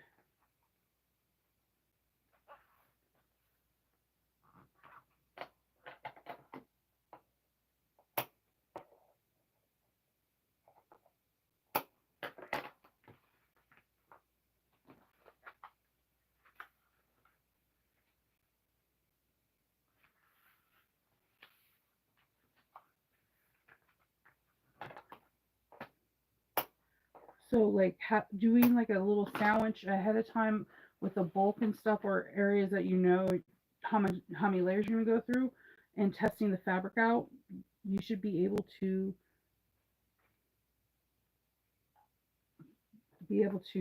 sew anything without any qualms. Okay, I'm going to back stitch.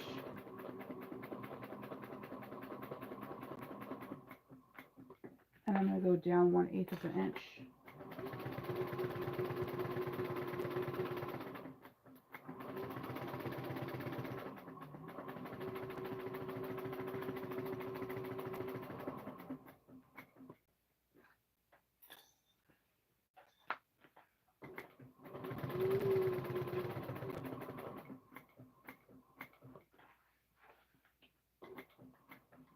Also, this would be really cool actually to have your connectors come from there as a modification, opposed to having them in your seam allowance for the zipper panel.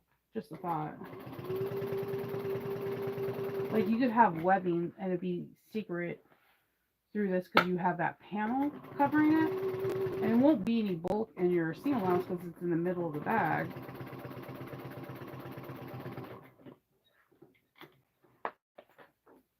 If anything, also it gives it like a little bit more structured look.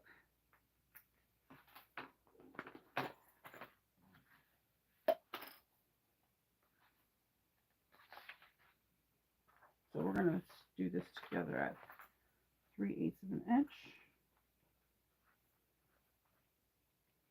So I'm gonna base this first one on at 1/4 of an inch and then put the lining.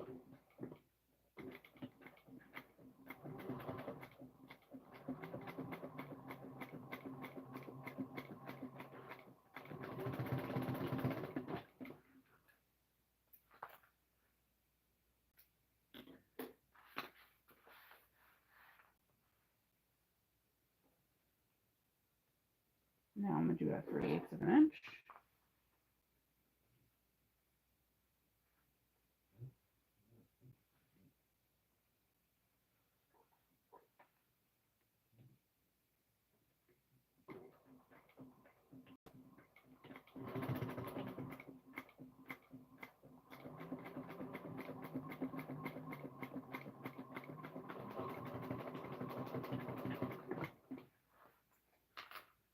Are you guys planning on going to any retreats this year? There's so many.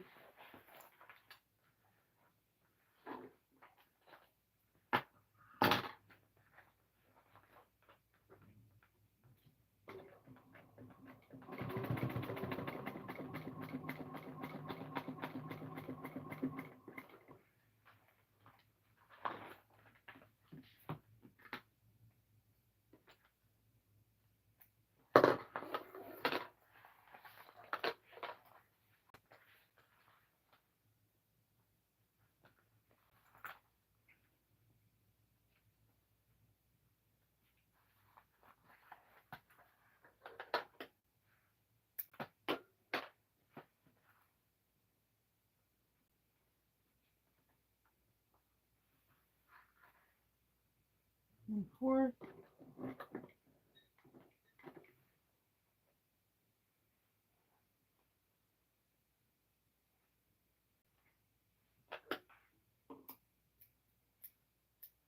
I know, it's only a few moments longer. You don't have to worry about gumming up the needle soon.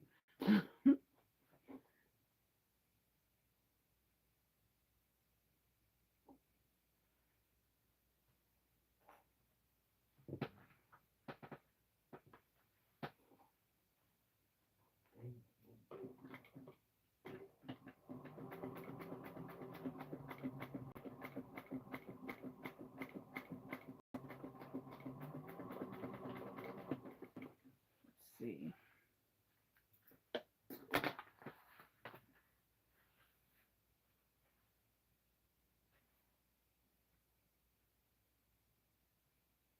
I don't have any skip stitches.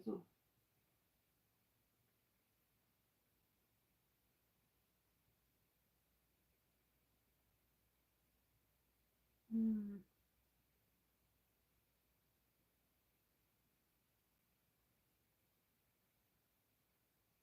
Huh.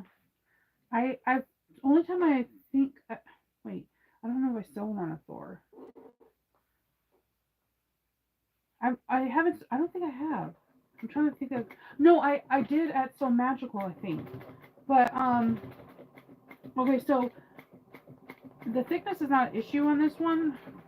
I first of all should have changed my needle, but I'm not having. I haven't had one skip stitch. Um,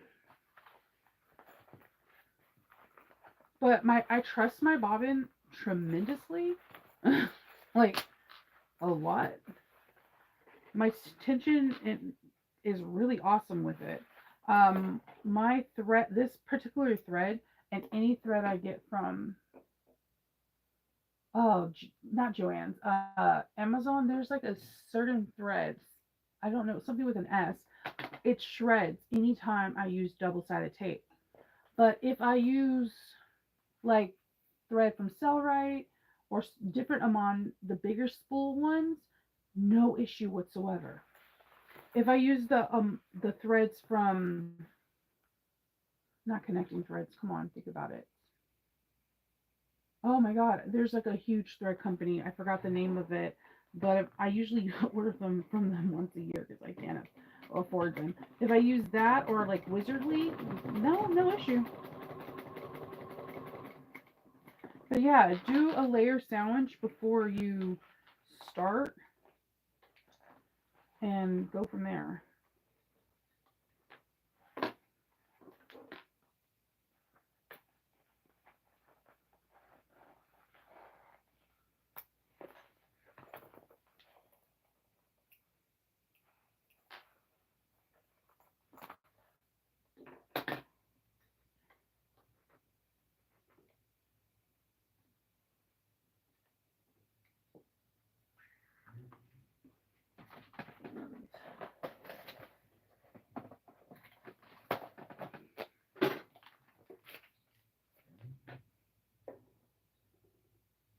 And I can just always wipe it down. I should have done that originally. I'm pretty lazy when it comes down to changing needles.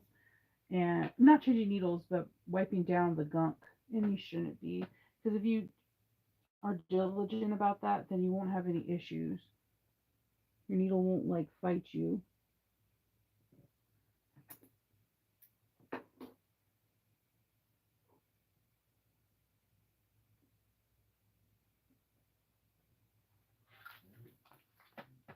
Alright, so I'm going to baste this together, the bottom, have 1/8, and then we'll find our centers. Yeah, I tried the Thor.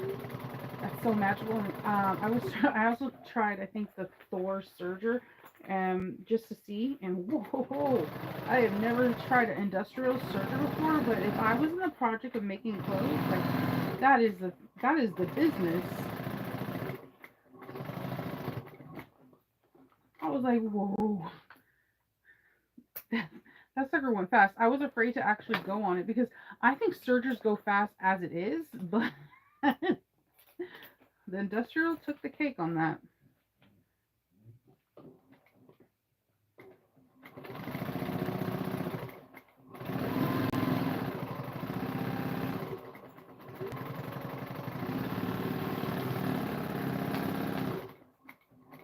Yeah, I was not prepared. Oh, and then I also tried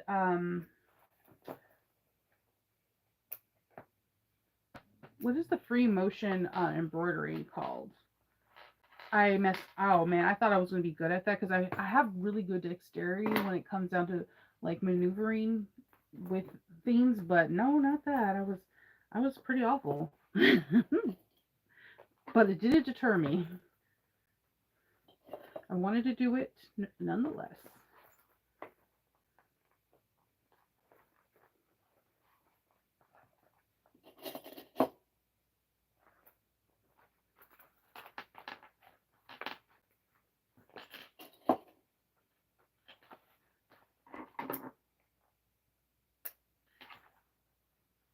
Yeah, same marking.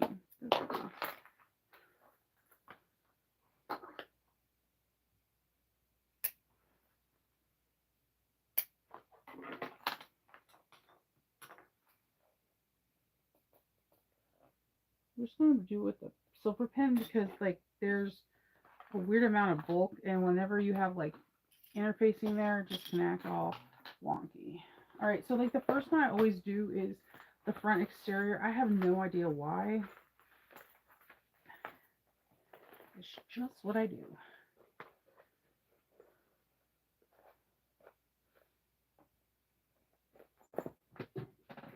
And I think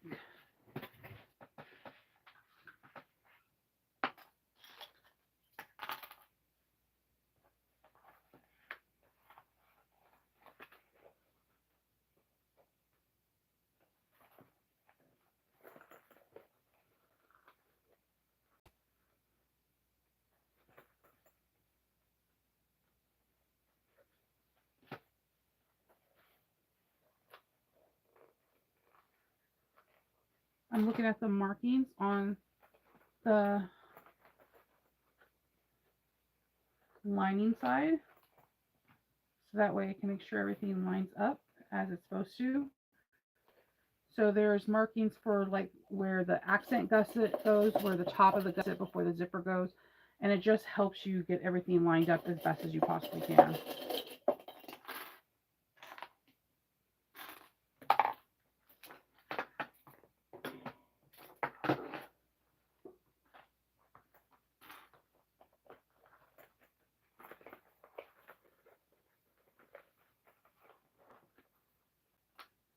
And if it's too stiff, it's cool. You can do little snippets, but it fits pretty good.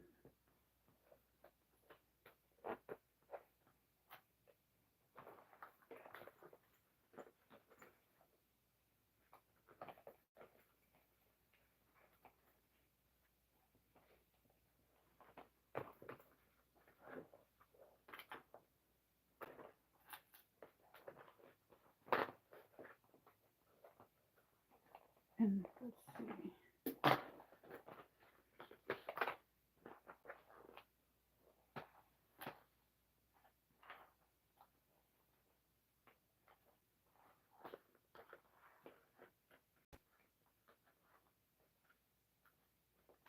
And if something just is not a snug, we have a nice seam allowance, so just snip into it about 1/4 of an inch, no more. And do it like every you can do it every 1/2 inch, 1/4 of an inch. I like to do small snips like every 1/4 of an inch because I feel like it lays better that way. That's just me.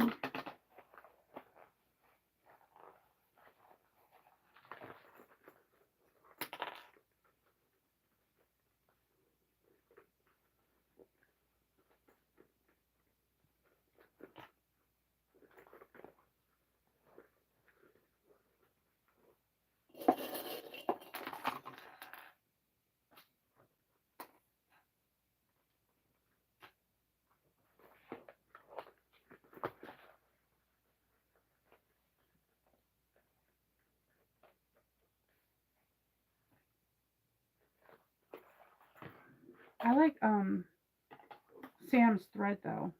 He has like a lot of thread color choices, and I always appreciate that because sometimes I like to use different color threads like as an accent, you know.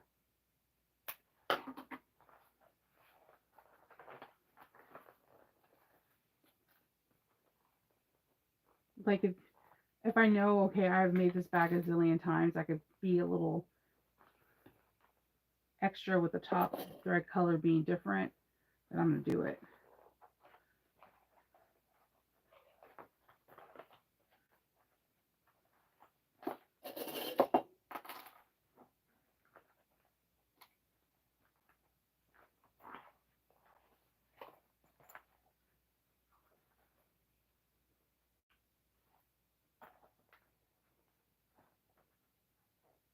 In this area.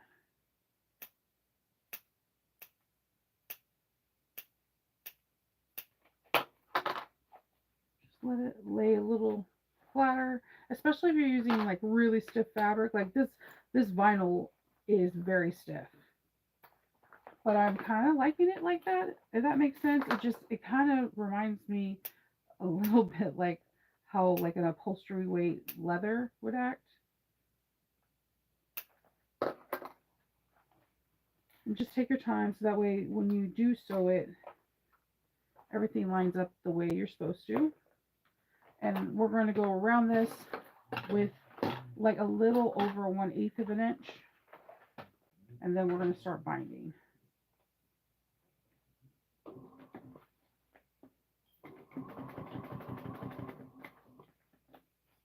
And if you need to, grab a stiletto. Okay, so when I went over to Lisa's house, Lisa has the same stiletto as me.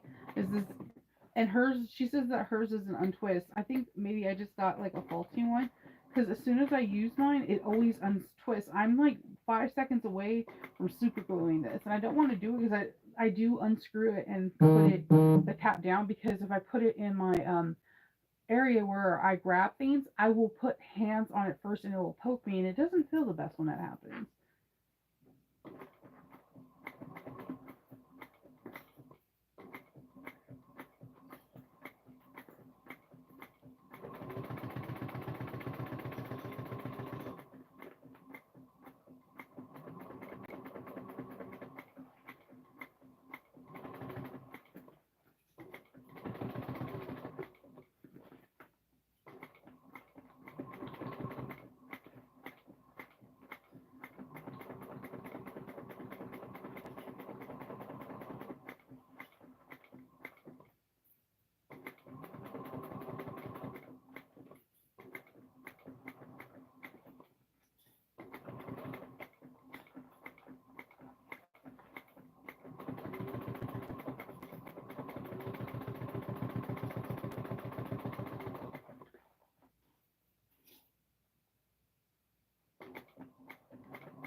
this is a 2-inch bias tape that I made.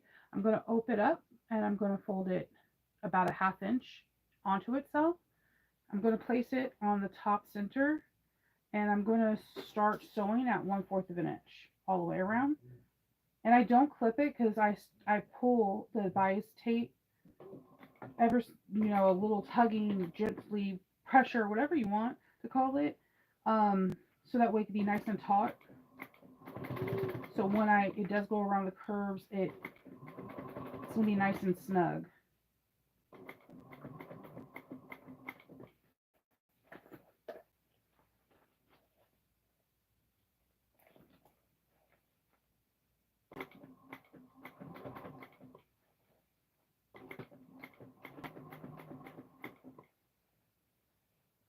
I like to go to Joann's or whatever's near me, whatever fabric stores near me, and they have Free Spirit. Allison Glass is usually who I like to pick because she has like a dark and light, usually rainbow, like rainbow fabrics, and then I'll buy 1 or 2 yards, and then I will make bias binding, a couple yards of it, and then I just put it on spools like this and call it a day.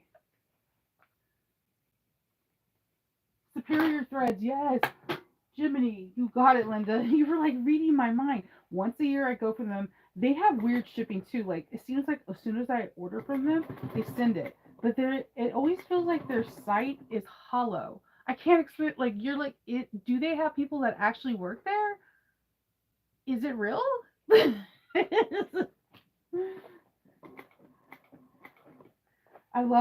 I have some of my favorite thread colors, like my favorite Dove Gray blenders and blacks and whites come from Superior Threads.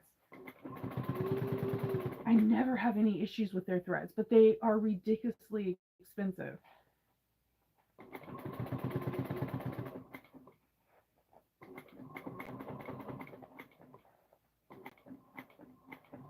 If I'm going to spend money on thread, I want to make it like, I want it to be pretty.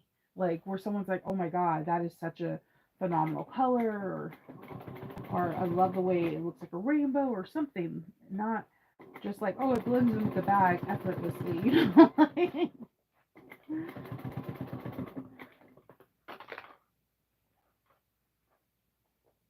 I didn't have any burgundy and I don't have any burgundy cotton.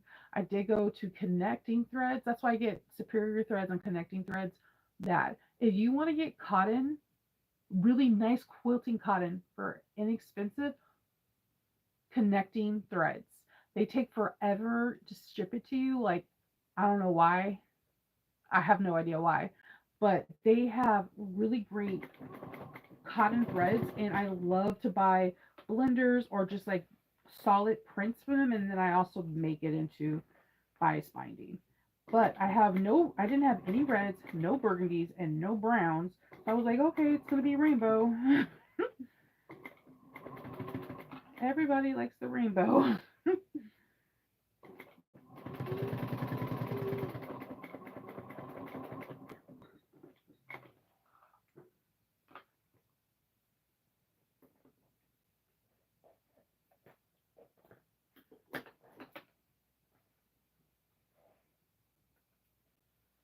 Okay, get their threads.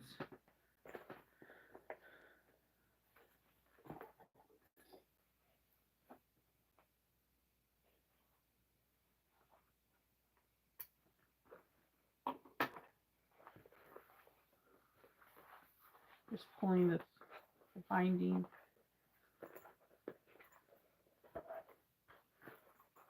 Around.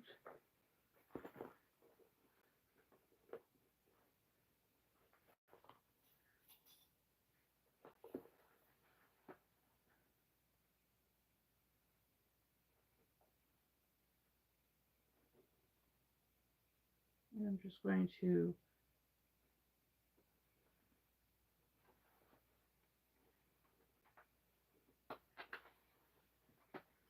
start clipping.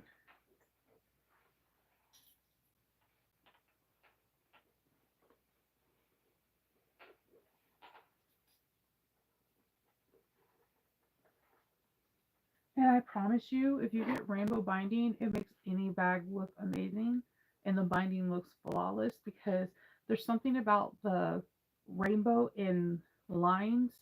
I have no idea because I'll be getting people like, oh my God, your binding's perfect. I'm like, you need to take a closer look. There's no such thing as perfection, but I think what it is that it's rainbow, so they're easily distracted. They're like, ooh, Skittles or something.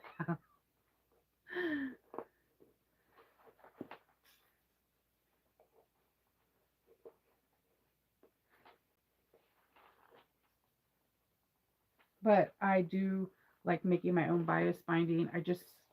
I I'm a cotton girl when it comes down to bias binding, 110%. It just always comes out crisper and just looks effortlessly. I know we're in the water resistant and waterproof canvas world, but even when I make a water resistant or waterproof canvas bag interior and it's binding, I'm still going to use cotton for it. It just, it's pretty.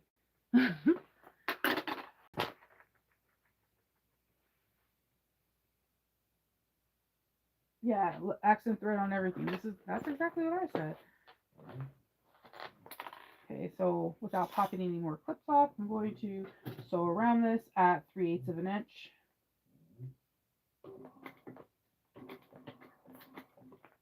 I'm going to use my stiletto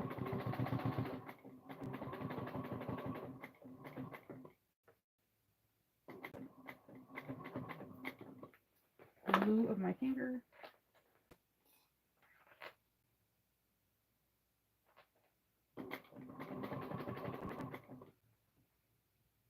There's no Thor videos? That's not good. But isn't it essentially the same thing as the Juki 1551 or, I mean 1541 or 1181?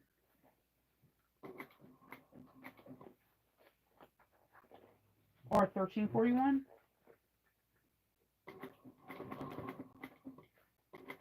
Especially if you have a safety clutch, definitely look at Steve's from Sewing Gold's videos. They're really informative. And this, I have to have the safety clutch because I'm an accident prone person. I have the safety clutch on my 1341. This, if my, trust me, if my 5550N had a safety clutch, I would ask to have that in my machine.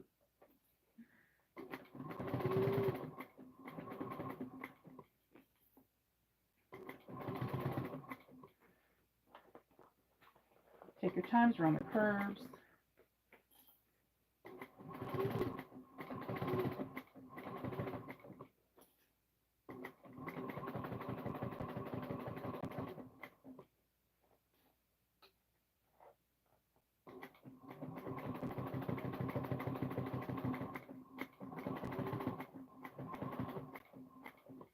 And I'm just shifting the bag around while I'm sewing.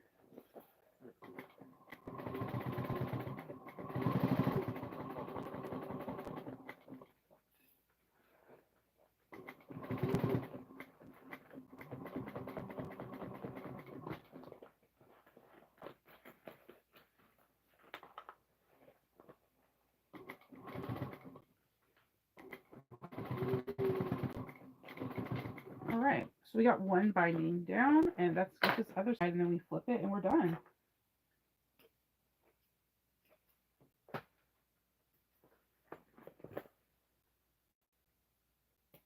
And then while you're here, you can double check to make sure everything is like okay, but this is not a huge bag, so everything should go well.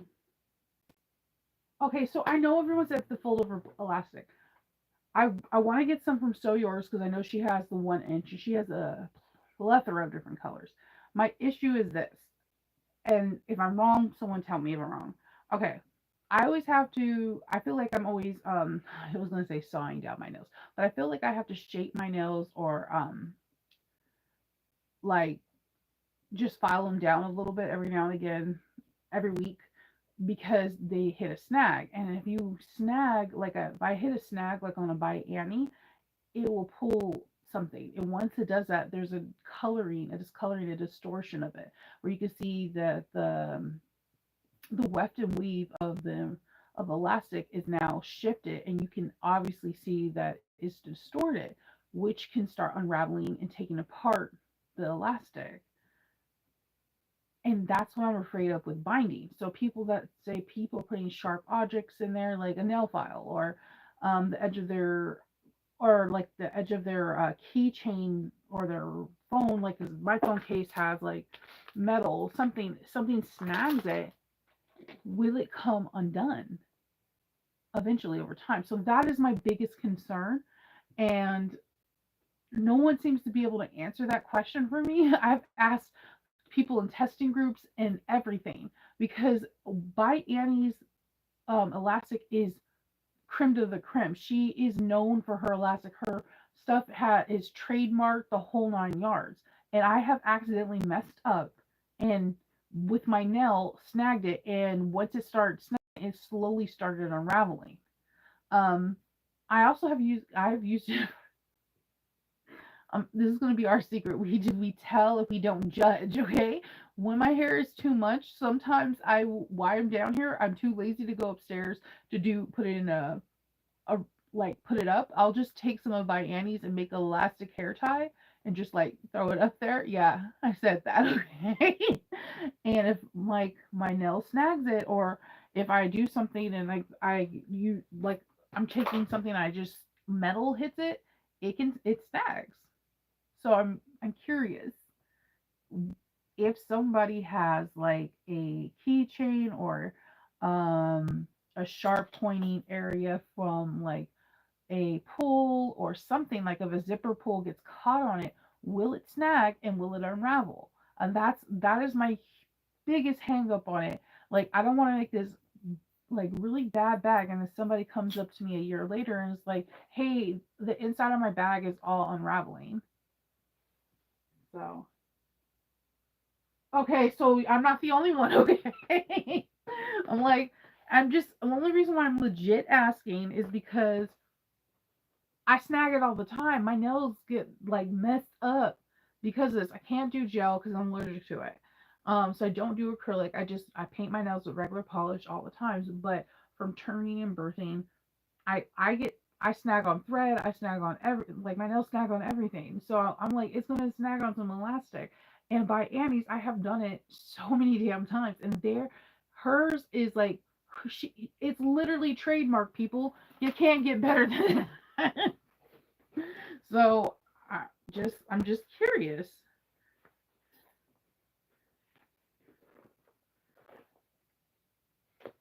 Hold on, I need to make the marks on this one. Oh, don't move.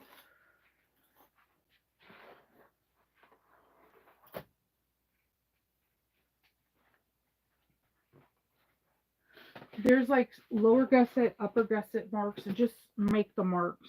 The template helps tremendously.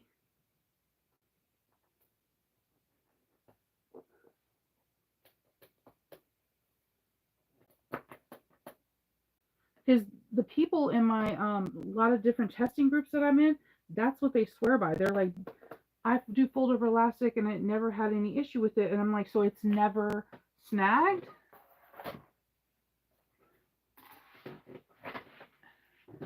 Because I'm a chick that like puts random stuff into my purse.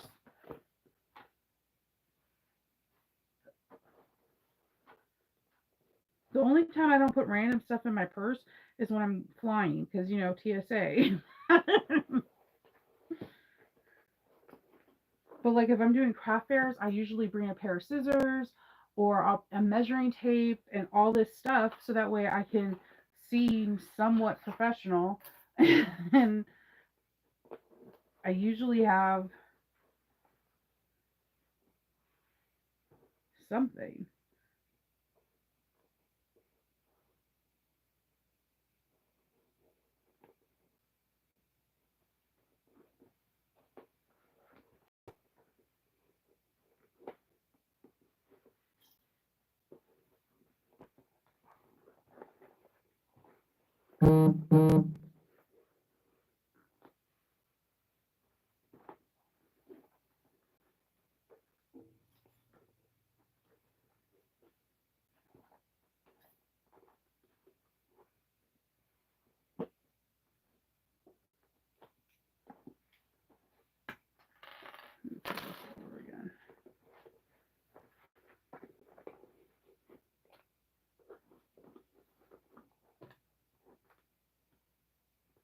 Oh yeah, that is the snagging thing. I've asked, like, there are there's some testing teams that I test with, like the cream of the cream testers, like testers that I wish that my bags could turn out like theirs. Like they're like drool worthy.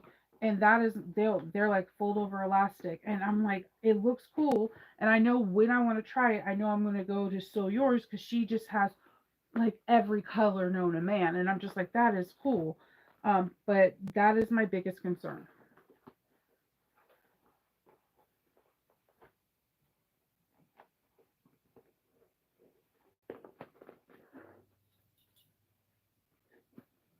And then it also makes me, I'm also concerned for this, right? If it's such a big thing, hear me out. Why hasn't Annie done it? Most of her patterns have binding. She has elastic. She makes new patterns like every month.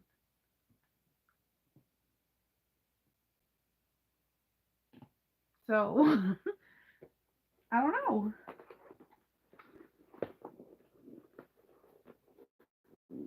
I'm not saying it's a bad thing. It's just that I guess I'm gonna try it and then maybe not say anything and like do different things to test it out, like for like a year or so.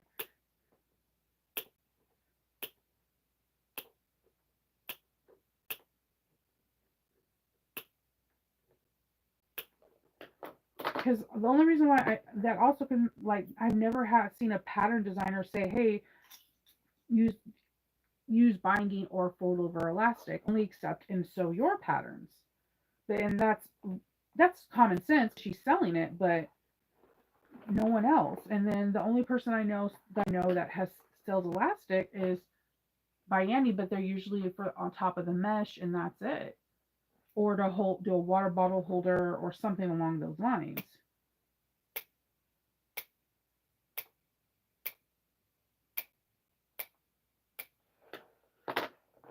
But I know, like like I said, some of the people that I test with, like, we're not worthy. You're like the best bag maker I've ever met. They swear by it.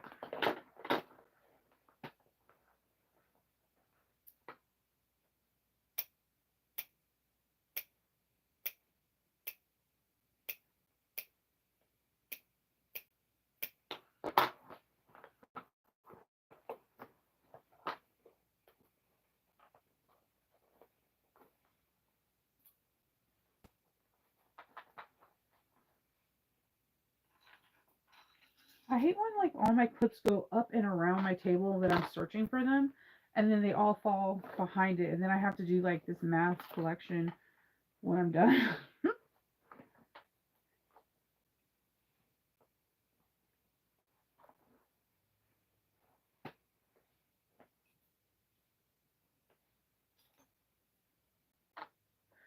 maybe I can maybe I can convince one of them to do a Q&A or something on my channel because I have that these weird questions too. I just haven't had anyone answer them.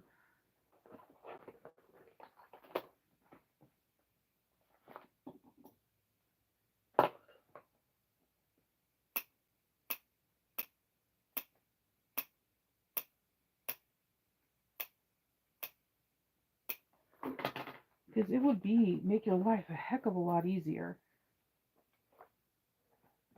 Plus, the binding will look nice and crisp because of the elastic. Oh, like,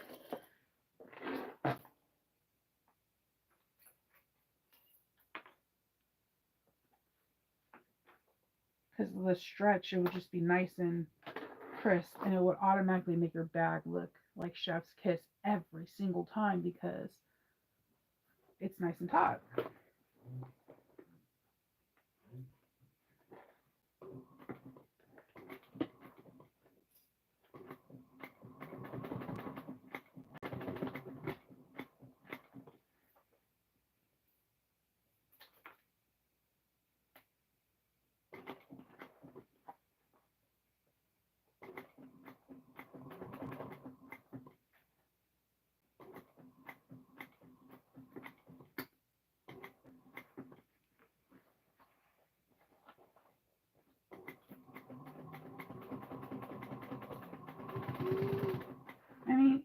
worst case scenario, right? You put it in the bag like this. You get a person that like a year later is like all this is snagging and unraveling. You can take it back, take out that, take out the elastic and just rebound it. It's not gonna, it won't. It's not an all day job. It's a couple hours and you can give it back. But it's worth a good. It's a good experiment to give it to someone to see how well it lasts.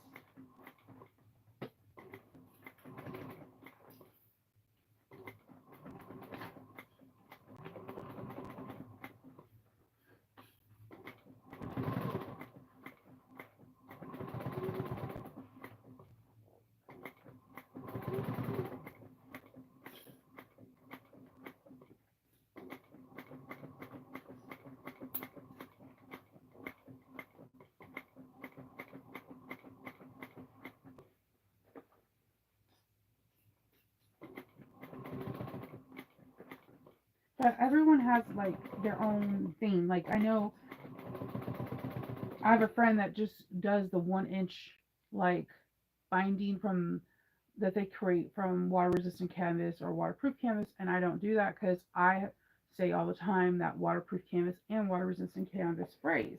But they're like they never have any issues with it, and it's crazy. Just everyone has different points of views and different like reactions and different thoughts on everything, and that's what makes like this community wonderful. There's no wrong or right answer, just different points of view.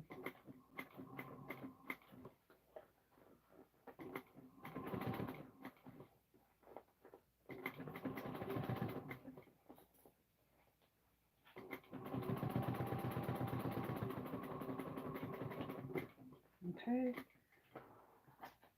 binding.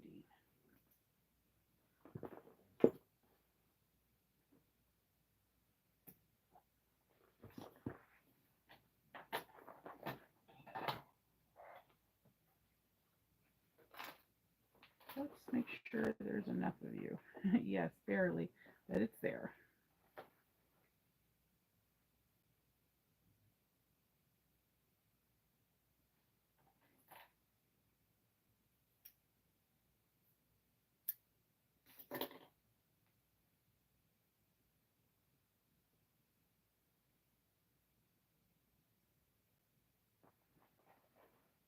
Okay, ½ inch in.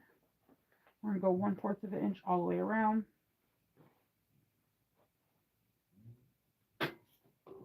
Back stitch a couple stitches.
back stitch.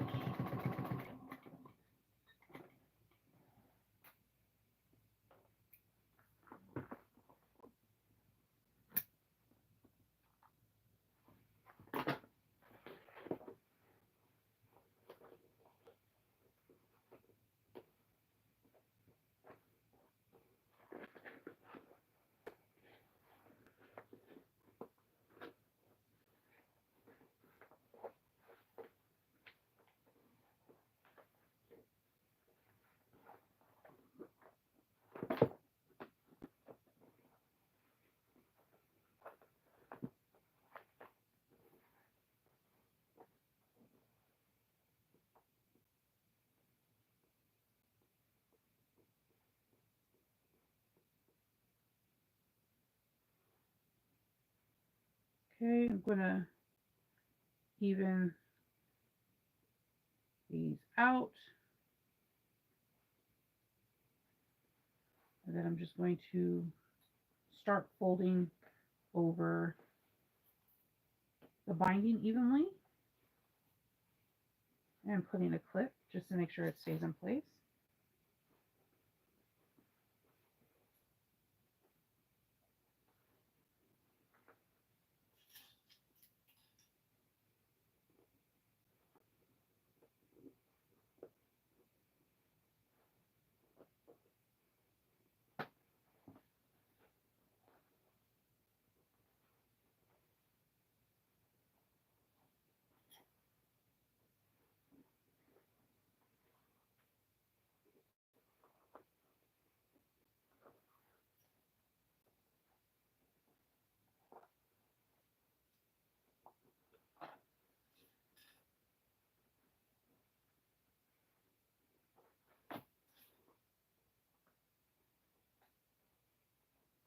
All right, so now we're just going to stitch it together. Hi. I know this. I'm telling you, I think the reporter bag just sells really fast because it's literally a great size, and you can make it customizable.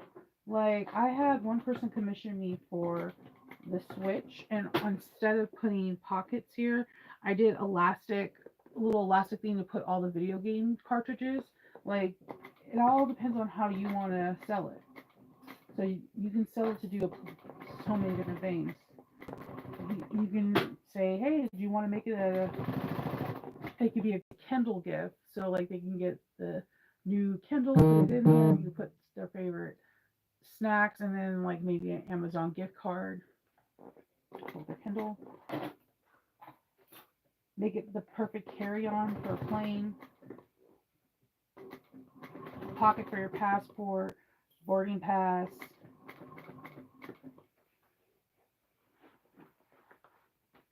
Something like for your favorite snacks.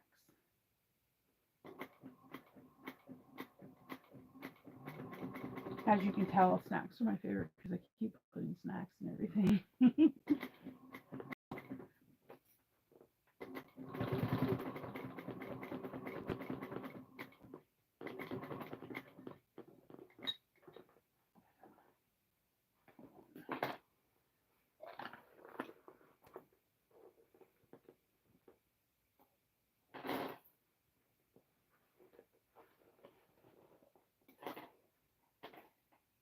I had to break this red because it was acting a little wibbly wobbly.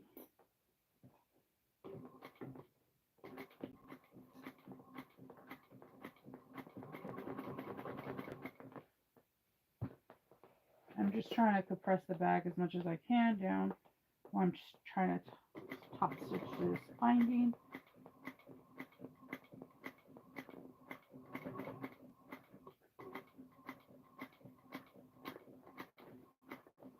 Go easier on the curves. Make sure you use a stiletto instead of your finger. Ask me how I know. Too many times.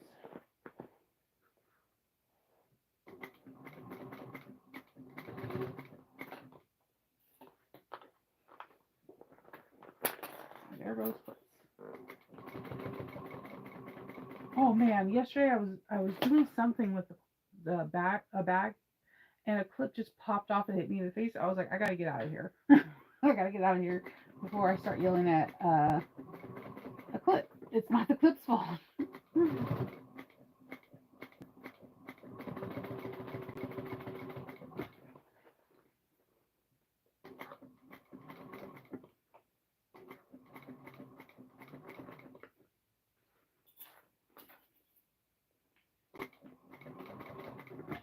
We're almost around the last part.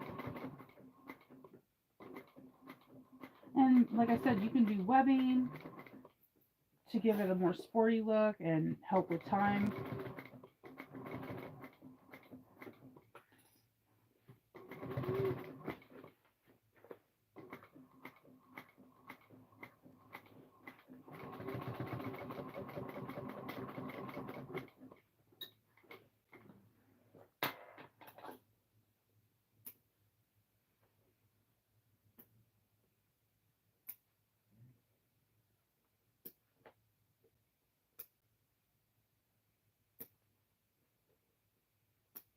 All right.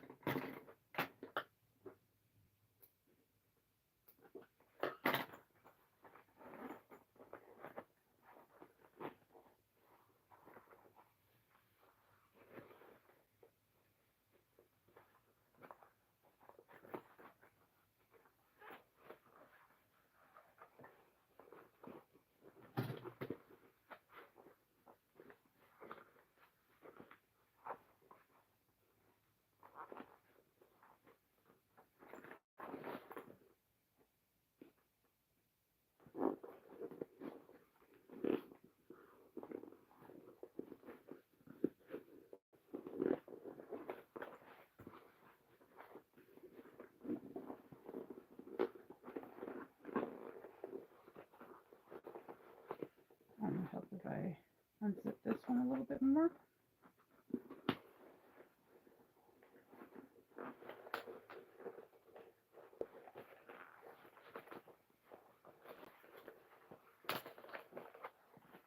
This is the part I always hate, no matter if it's binding or birthing. I think that's where drop-ins become my favorite.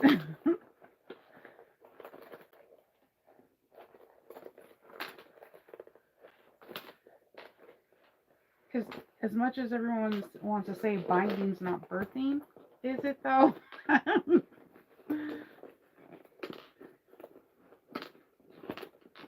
Especially if you have the audacity, like I like to do, to use thicker vinyls.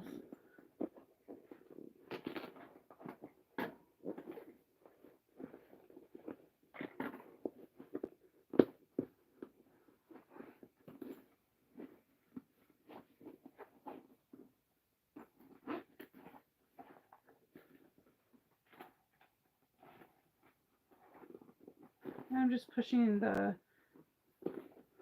binding out so it can be pronounced and not roll in on itself.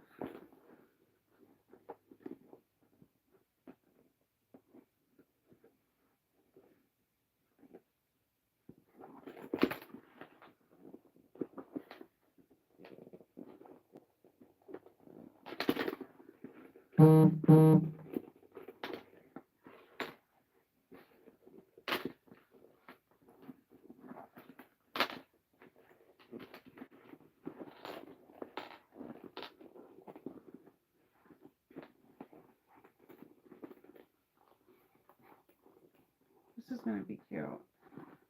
And what I usually like to do is I like to put a small hand towel or just a towel in general and put it in the dryer for a few minutes and then put the towel into the bag and let it stay overnight. And it helps like loosen the seams a bit. And it helps shapes the bag, because while it sits in the bag I try to manipulate it and have the seams lay how I want them to. But this is the bag. It's so cute. It has a nice slip pocket where you can stick a phone. And if you weren't like me, that's not extra, you can hide your phone in there. I mean, technically, yeah, you can hide your phone. Then you have a nice zipper pocket that doesn't go all the way down. I hate when the pocket goes all the way down because sometimes it can get lost. And on the back, you have a magnetic slip pocket. And then you have another slip pocket as well as a pencil and cell phone holder. So there's a lot of little features in here, but you can really truly make this your own. And again, depending on where you're selling at or who you're selling to, you can make it super customizable to their needs. So that is it. You can make your own I can't talk today. You can make your very own webbing, or I mean your very own strap, or your put some webbing on this and you'll be good to go. And it doesn't take that long. I think we were on here for like 2 hours and 30 minutes. That's not that long considering I was missing pieces. It probably would have even been faster if I didn't have to cut out those pieces. So this is gonna be a good batch sew as well. Like you can do a multitude of different ones, and if you can find like, if you don't have to do them, like for me, if I would have done another character in pink or like Disney princess or something and did the same color scheme, then I can do a couple of them at the same time and it would be awesome. So that is it, my friends. I am done.